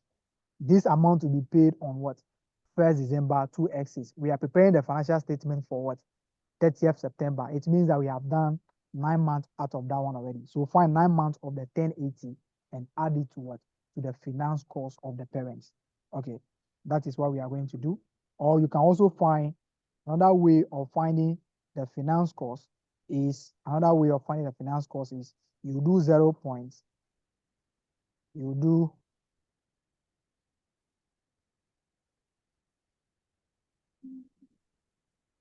okay, another way of finding the finance cost is you do 0.08 multiplied by the present value times 9/12. You can also find it like that. You get the same answer. All right. Okay. So what I always do is that just find the finance cost, then you find it on monthly basis. That is the best way to go about it. All right. Let's come to the net asset issue. Let's come to the net assets. Okay. So let's come to the net assets. The net asset issues. Let's come to the net asset issues. Okay, let's go to the net asset issues.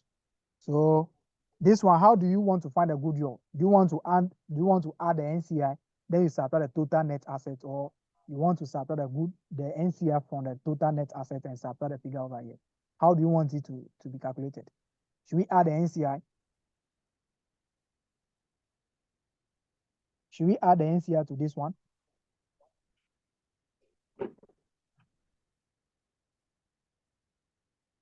Should we add the NCI?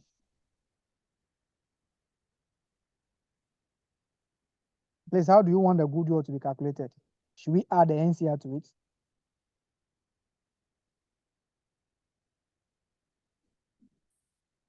Please, can you hear me? Yes, we can hear you. Yes, we can hear you. So should we add the NCI, then we subtract the total net asset, or how do you want to calculate it? So we add the NCI. Are you saying that you don't know how to calculate a goodwill? Hey, No. Ayo. You have to know that me, I'm not writing any paper. You are the ones writing the paper. So how do we start? How do we start with the NCI? How do we start with the NCI? So you calculate the NCI, then you do your calculation for the net asset over here. So you do the net asset at acquisition over here. So you do the net asset at acquisition in this particular one. So what we'll do is that we start with the equity capital. What is the equity capital of the subsidiary? That was 15,000, isn't it? Is that it? Yes, yes. Okay. So their retained earnings. So the retained earnings, we have to calculate the retained earnings at what? At 1st January, isn't it? Yeah. Okay. But what is the retained earnings given to us over here? This is the retained earnings at 1st October, isn't it? The retained earnings that we Yeah. have over here is at 1st That's October. October. Okay. October 2015. But acquisition was done on January 1, 2X6, isn't it? Yes, sir. It means that we have to find 3 months profit and add it to this one to know our retained earnings at what? At acquisition date, because this is the beginning of the year. So we have to find October, November, December and add it so that we get our retained earnings at what? At acquisition. So what you do over here is you find your retained earnings, you have the one at the beginning, then you now add the 3 months of it. The 3 months of what? Of the profit for the year. So let's go and do the profit for the year. Okay, the retained earnings is 25,000, not 15,000. So retained earnings will be that. Let's go to the profit for the year for the subsidiary. What is the profit for the year for the subsidiary? It's 10,400, isn't it? Profit for the year, yeah. For Okay. the subsidiary, It's 10,400. yes. Okay, so what will be the total retained earnings at this date? 3/12 times 10,400 plus 25,000. I'm having 27,600. Is that correct? Correct. Yes. Okay, then we look at fair value adjustments. Fair value adjustments. Okay, let's now look at the fair value adjustments issues that we have there. Okay, let's look at the footnote now. Okay, take the one, footnote 1. At the date of acquisition, Laurel conducted a fair value exercise on Reku's net assets, which were equal to their carrying amounts with the following exceptions. 1, an item of plant had a fair value of $4 million above its carrying amount. At the date of acquisition, it had a remaining life of 2 years. Okay, let's take the first one. The item of what? Plants had a fair value of 4 million above its carrying what? Amounts. Okay, it means that the value of the asset is increasing, isn't it? Yes. If the value of an asset is increasing and liability is constant, what will be the impact on the net asset?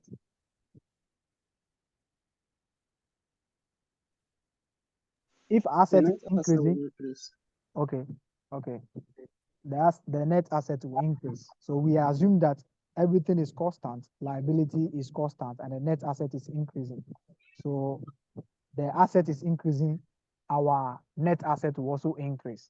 But this particular increase will bring what? The question is, you ask yourself, was this particular things taken into consideration? Okay. So maybe the question didn't say they have already taken the fair value adjustment into consideration. Okay. If you are incorporating the fair value adjustment, at what date are you going to be incorporating the fair value adjustment in your statement of profit or loss or statement of financial position? What date are you going to be adding the 4 million to your assets? At the date of acquisition, isn't it? Is it going to be at the date of acquisition? Yes. Okay. But when are we doing this particular thing now? It's at the reporting date, isn't it? Yes. Yeah. It means that the company has already used 9 months of that, isn't it? Yes. So what you do is that this particular adjustment will bring additional depreciation. So you are adding a 4 million at the date of acquisition, but you are preparing the financial statement at the reporting date. That is 9 months. So it means that you have already used 9 months of the 4 million. So let's calculate depreciation for that.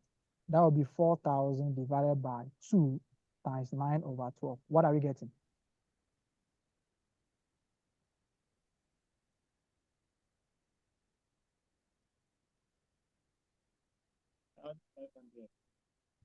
$1,500. Okay.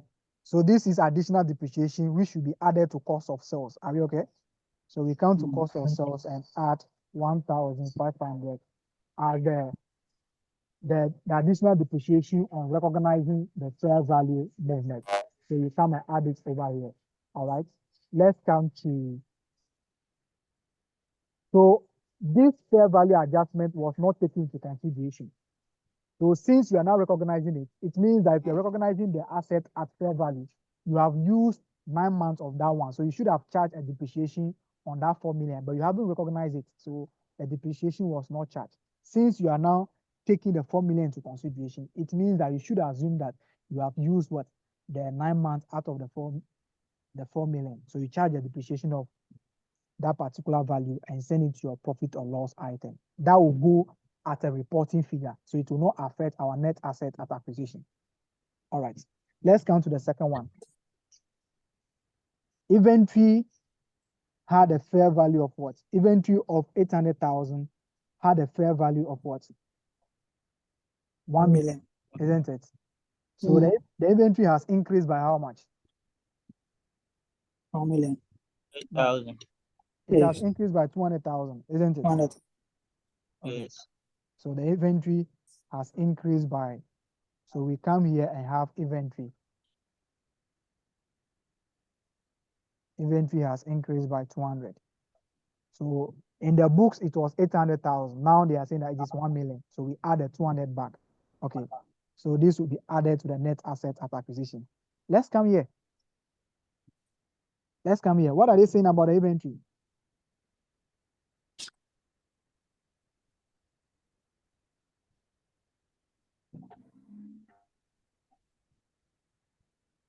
What are they saying here? All of this inventory had been what? Had been sold. Okay. So at the time at reporting, the inventory should have been 1 million, isn't it? Okay. The inventory should have been 1 million, but it's still 100,000. The cost of the inventory should have been what? 1 million. But you are only recognizing 800,000 as cost of sales.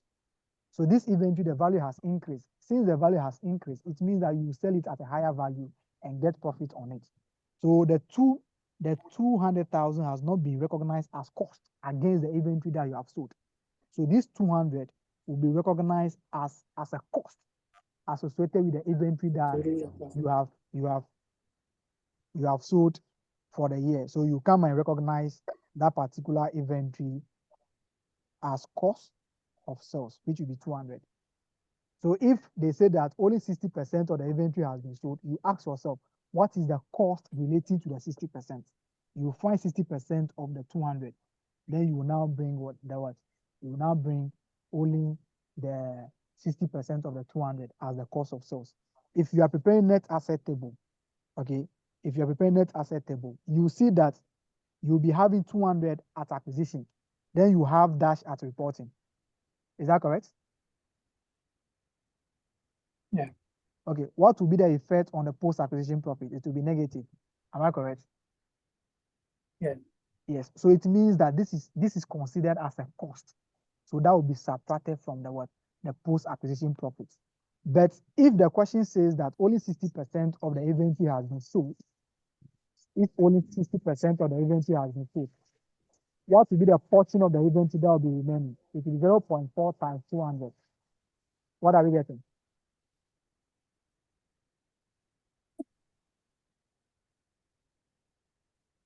80. We are going to be having 80 left, isn't it? Mm. So what will be the impact on the profit? It will be 120. So you just find the 120 as the cost. That's what I was saying first. Okay. So since all the inventory has been sold, all the amount, the fair value adjustment will be treated as cost of sales. Okay. So with that one, I don't think we have any other issue again. So let's just find our net asset and okay, we need to find the NCI. All right. Let's find the NCI. Then we find our goodwill. Okay. So as we are solving the question, we are looking at the adjustment that we have to be doing at once. Okay. Let's come to this one. Lawrence policy is to value non-controlling interest at fair value at the date of acquisition. For this purpose, the REPU share price at 1st January 20X can be deemed to be the representative of the fair value of the shares held by the non-controlling interest. So what is the portion of the shares that the parent is not buying? What the parent is buying 9 million of the shares. What will be the portion of the subsidiary shares that the parent is not controlling? Would that be 6 million? Yeah, 6 million. Okay. And they are saying that the 6 million, we can value the 6 million using the what? The share price of the subsidiary at the date of acquisition, which is 2 million, isn't it? Which is $2. Okay, so our NCL calculation will be the value of the shares that the parent is not buying multiplied by 2. That will give us 12,000. 12 million. Okay, that will give us 12,000. So what will be our total value of the company now? It will be 63,300. Okay, let's find our total net assets. We're having 15,000. 15,000 plus 27,600 plus 4,000 plus 200. I'm having 48,600. Is that correct?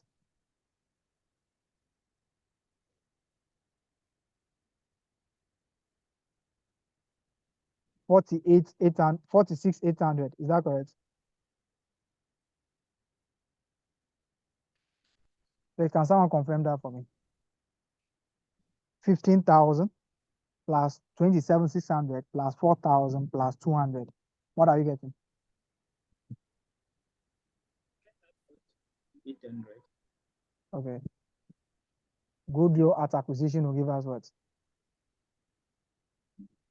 16,500. The question says there is no impairment of the goodwill. Sometimes they can ask you about find the goodwill at acquisition and also at reporting. So you just subtract the impairment from the goodwill figure over here, and that will give you at reporting. Okay, let's move on to so we are now done with the calculation of goodwill. Let's take the other issues and move on. Okay. Let's look at the III. Auntie Bernice. III. Okay.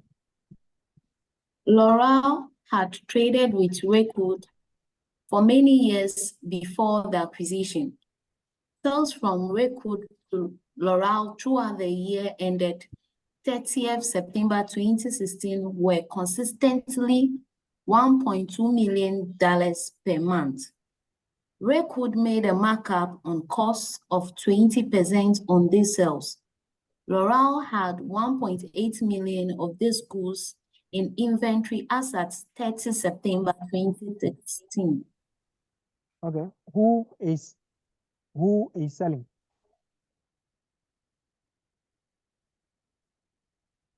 Who is selling to who? The subsidiary is selling to the parent, isn't it? Yeah. Okay.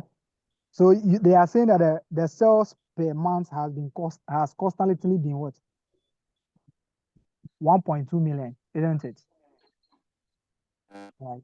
We only find the sales relating to the post-acquisition period. So the post-acquisition period is 9 months.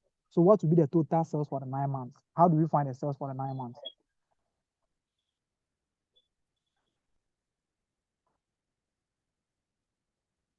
Would that be 10,800? 10,000. 800. So you find the post-acquisition sales. Post-acquisition sales will be 1.2 times the 9 million. That will be 10.8. Okay. So what you do is you remove the sales.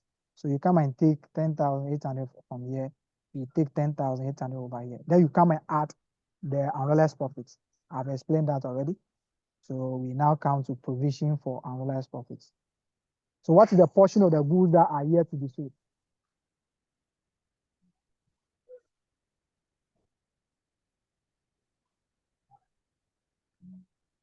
What is the portion of the goods that are yet to be sold? 1.8 million. Okay. What is the profit margin on this one? This 1.8, is it a cost price or selling price? Cost. They say Laura, who is having this inventory, who is having this amount of the inventory in each store? Laura. All the amount to the Laura will be a selling price because Redwood is selling to Laura. So any amount that is quoted in the perspective for Laura will be the selling price. Will be the selling price to what? To the seller. Because Laura will receive the goods at selling price. Or they can also say this particular 1.8 is a cost to Laura. A cost to Laura is a selling price to what? To the one who is selling. So all figures that will be quoted in the perspective of the buyer will be seen as a selling price for what?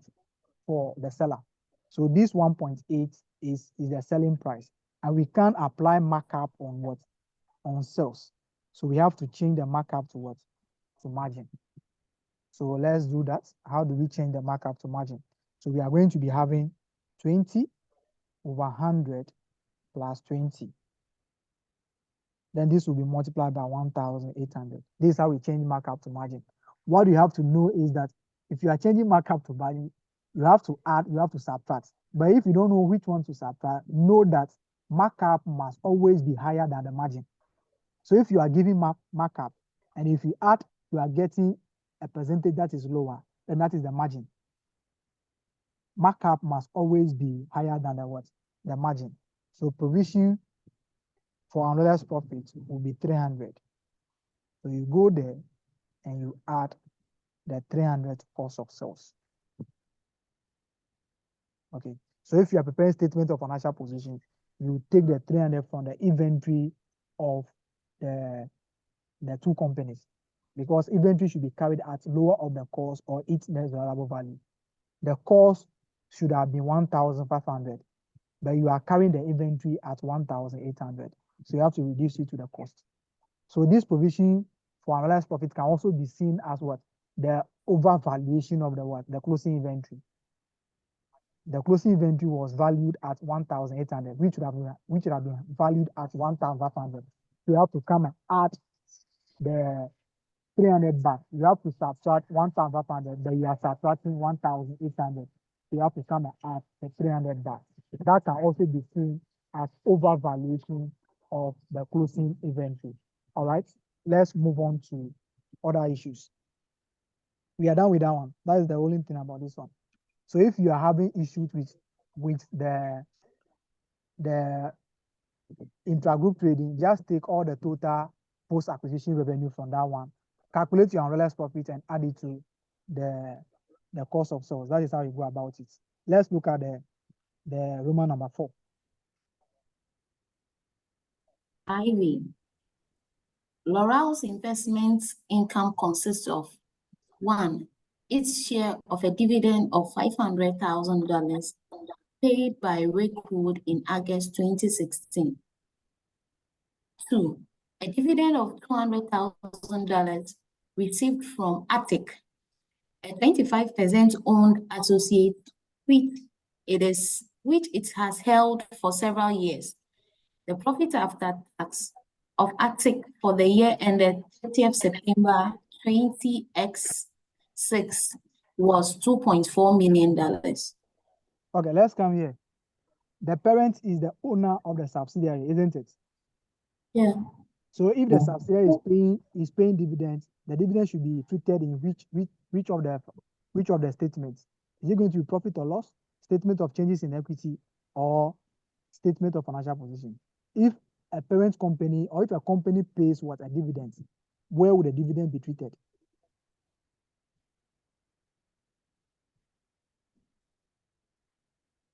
Where would the dividend be treated? Profit and loss. Profit or loss. Hey, if a company pays dividend will be treated. Dividend is the part of the activities. Dividend is relating to issues of the owners. So that will be treated in the statement of changes in equity. Changes in equity. Okay, so dividend paid by the subsidiary must always be treated in the statement of what? Changes in equity. Okay, I haven't spoken about statement of changes in equity. Maybe I will use this question to look at that, how a statement of changes in equity will look like. Okay, that would be nice. Let's see how I can use this question to do that. Okay, so the share of the dividend over here, the dividend that the subsidiary is paying, it's just like the parent that is paying, because the parent is the owner of the what? Of the subsidiary. So this will be paid to the shareholders. It will be treated as what? As a statement of changes in equity item. So you go to the investment income and take this particular amount, the 500, which is the investment income, from the investment income of the parents. So you come here, you take 500 from the investment income over here. Hey, let me see. It will not be 500. Okay. Each share of dividends of 500 paid by. Okay. Okay. So the total dividend paid is what? Total dividend paid is 500. Okay. Total dividend paid is 500. What will be the parent share of it? Each share of a dividend of 500 paid by Redwood in August. So this is the dividend paid by the subsidiary. The parent will take each share of it. The parent is having what? 60%, isn't it?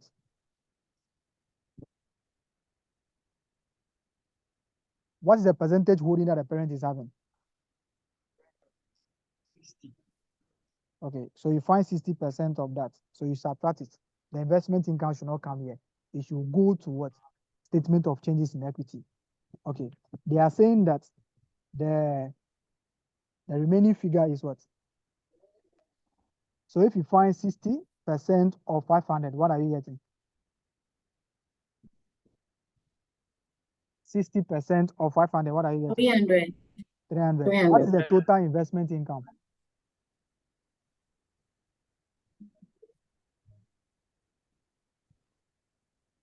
What is the total investment income?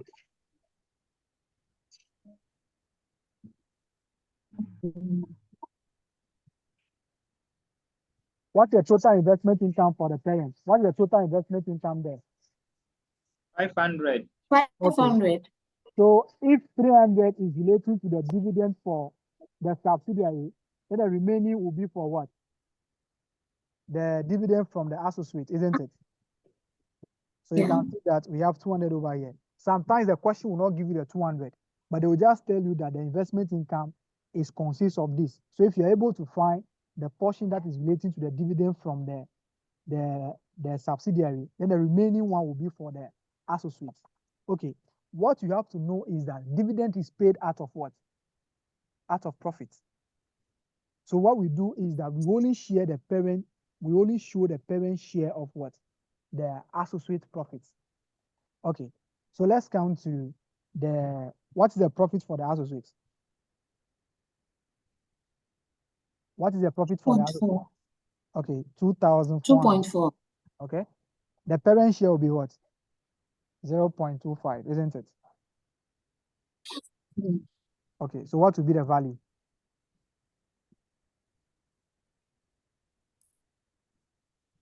$600. Okay, so this is the 600. It is out of this 600 that the parent is receiving the 200. So we have to show a profit of 400 and dividends of what? 200, so that we have 600. But in the statement of profit or loss, what we do is that we share only the share of the profits. Dividend will be paid out of the profits. So if you are showing the share of the profit, it means that you are showing the dividend, the share of the dividend inclusive in the profits, because it will be out of this 2,400 that they are paying the dividend. Dividend will be paid out of this one. So if you are having the share of this one as a total, it means that you are having share of your dividend including in the share of the profits. So you remove the dividends. You go and remove the dividend and show the share of the profit of 600. So let's come and remove the dividend over here, which will be minus 200. Then you come to the share of profit, that will be 0.25 times the 2,400. Okay, so we only show the share of the profit, which is including the share of the dividends. So you come and remove that particular investment income over there, and you go with the share of the profits. Do you have any other issues there? Assume except where indicated, otherwise all items of income and expenses are equivalent throughout the year. There were no impairment losses within the group during the what? If there is an impairment loss, the impairment loss will be added to either cost of sales or administrative expenses. The question will tell you. So the question didn't say anything. You just add it to what? To the administrative expenses. So this is all about this particular question. The only thing that I will show is that I will show the share of the profit. How do you share the profit? We have done that, but I'll do another one again so that the understanding will come. All right. So let's come here. Let's show how we share the profits. So I will just show the share of the profits simple over here. So we don't find the profit. We haven't gotten the profit yet, but you can share the profits.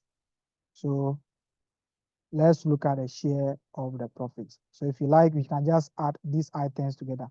Share of profits. So the share of profits. So we have the parent holding. We have the parent company.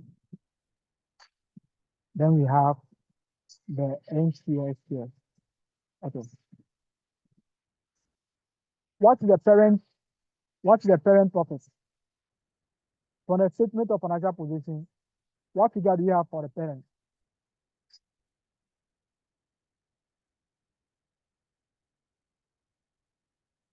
What figure do you have for the parent?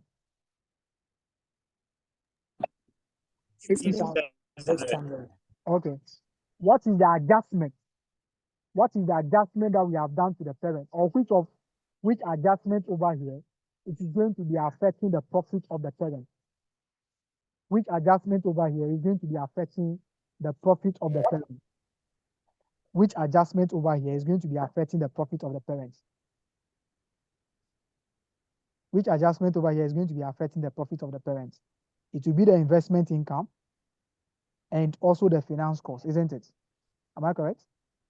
The finance cost of 9 months, because they are deferring some of the consideration. So the adjustment that is going to be affecting the parent profits, the adjustment that will be affecting the parent profits will be the finance cost and also this one. So let me find the parent profits. So that will be 15,600. Okay, minus what? 9/12 times 1080. Okay, then what will happen? I will subtract the finance cost from it, the investment income from it. Do you agree to the investment income? Do you agree to the investment income? The 300 from Yeah. subsidiary will not come, and the 200 from the associate will not come. But what will come here is that what? The share of the associate profits. And this is the profit The share of relating to the profits. what? To the parent. Then we now add the parent share of the post-acquisition profit of the subsidiary. You can also go about it because I haven't totaled the figures. Okay, let's now come here. The subsidiary share, the NCA share of the subsidiary profit will be the share of the subsidiary post-acquisition profit. How do we calculate that? How do we calculate that? We have 9/12 multiplied by their profits. Then we take the post-acquisition items from it. So what is their profit? What is the profit for the subsidiary? It's 10,400, isn't it? It's 10,400. So after getting this figure, then you subtract the post-acquisition items. The post-acquisition items, the first one will be the inventory that was sold, the additional depreciation that we have calculated, and that was what? 200. The fair value adjustment of the, okay, that was 1,005 rather. So we subtract 1,005. That will also be affecting. You can see that the asset has increased by 4 million, and they have used what? 9 months out of it. That will be that one. Another post-acquisition adjustment will be the provision for unrealized profits. So that will also come here, which is 300. I don't think we have any other post-acquisition adjustment relating to the subsidiary. So we have the inventory, the fair value adjustment, and also the provision for unrealized profit. All right. If you have impairment loss, the impairment will be subtracted from what? The post-acquisition profits. If you have impairment will be subtracted from the post-acquisition profits. So let's find the profit that the NCL will be having. So we have 9/12 times 10,400 minus 200 minus 1,005 minus 300. I'm getting 5,800 as the net amount. So you find the 9 over 12 first, multiply by the 10,400. Then you take the post-acquisition items. And that's how you are going to be doing it under the net asset table. So how will you do this one under the net asset table? The difference that will come from the retained earnings will be 7,800. This 7,800, then you now adjust the post-acquisition items against it. So you have your 200, your 1,005, your 300. I'm having 5,800 multiplied by 0.4. I'm getting 2320. Then this 2320. 320. Okay. Then you have the parent share of this particular profit. Then you have 9 over 12 times 9 over 12 times the 1080.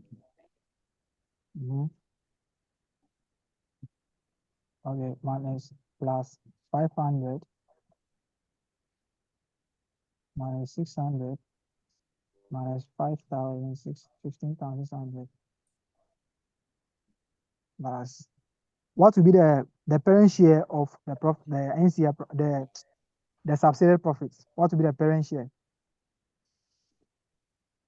Would that be 3480?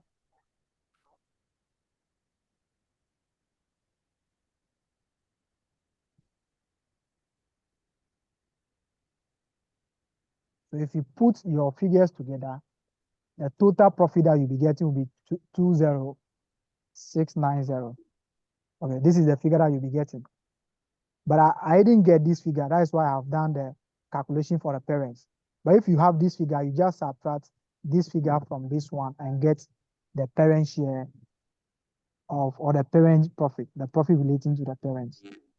That is all. Okay. So when I did the parent, I have 690.6. Are you sure? Let's take it again. 9 over 12 times 1080. What are we getting? I'm getting 810. I have 810. Okay. Yes. Okay. So what will happen is that the parent profit will be 15,600. The parent own profit will be 15,600 minus 810, which is the finance cost, minus the 500, which is the what? Investment income. Then you now add the share of the associate profit to it. Okay. So you add the share of the associate profit to it. Then what are you going to do? You add their share of the subsidiaries profit, which will be 60% of the 5,800. That will be 34. Okay. I'm having 18370. Okay. Okay. Let me just talk about consolidated statement of changes in equity. So I think can you please go back? Okay, don't worry, I'll go there.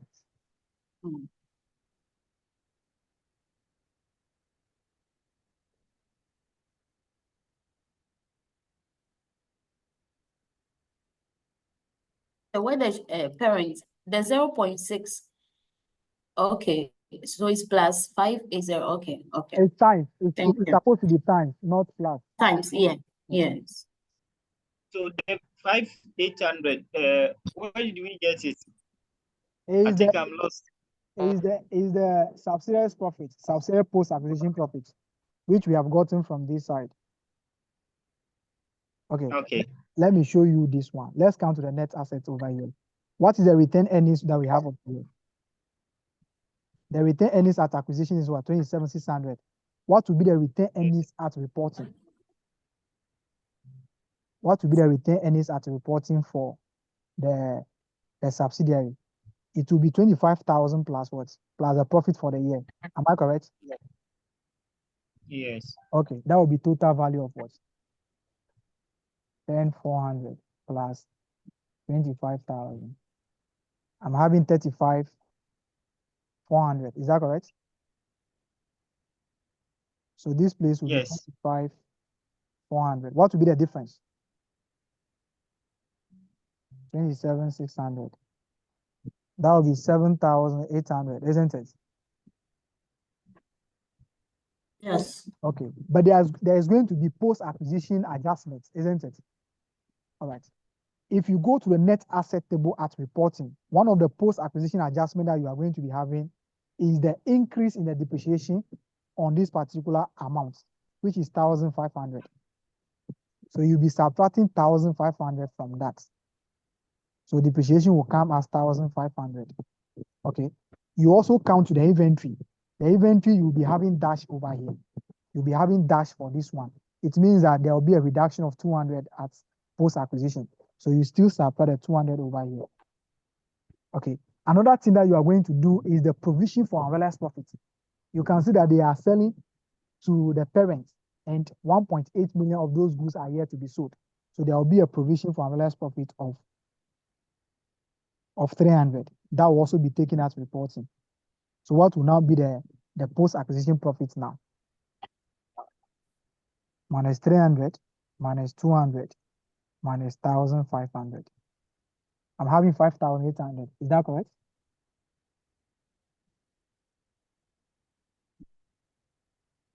Is that correct?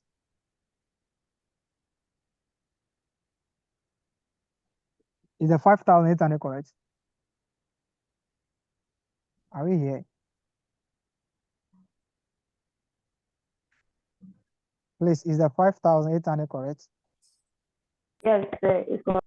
Yes, that is the figure that we are sharing. That is the post-acquisition profit that we are sharing. The parent is having 60%, NCA is having what? 40%. But just that we are adjusting the what? The post-acquisition profit over here, which this will give us 5,800 at the end. Yeah.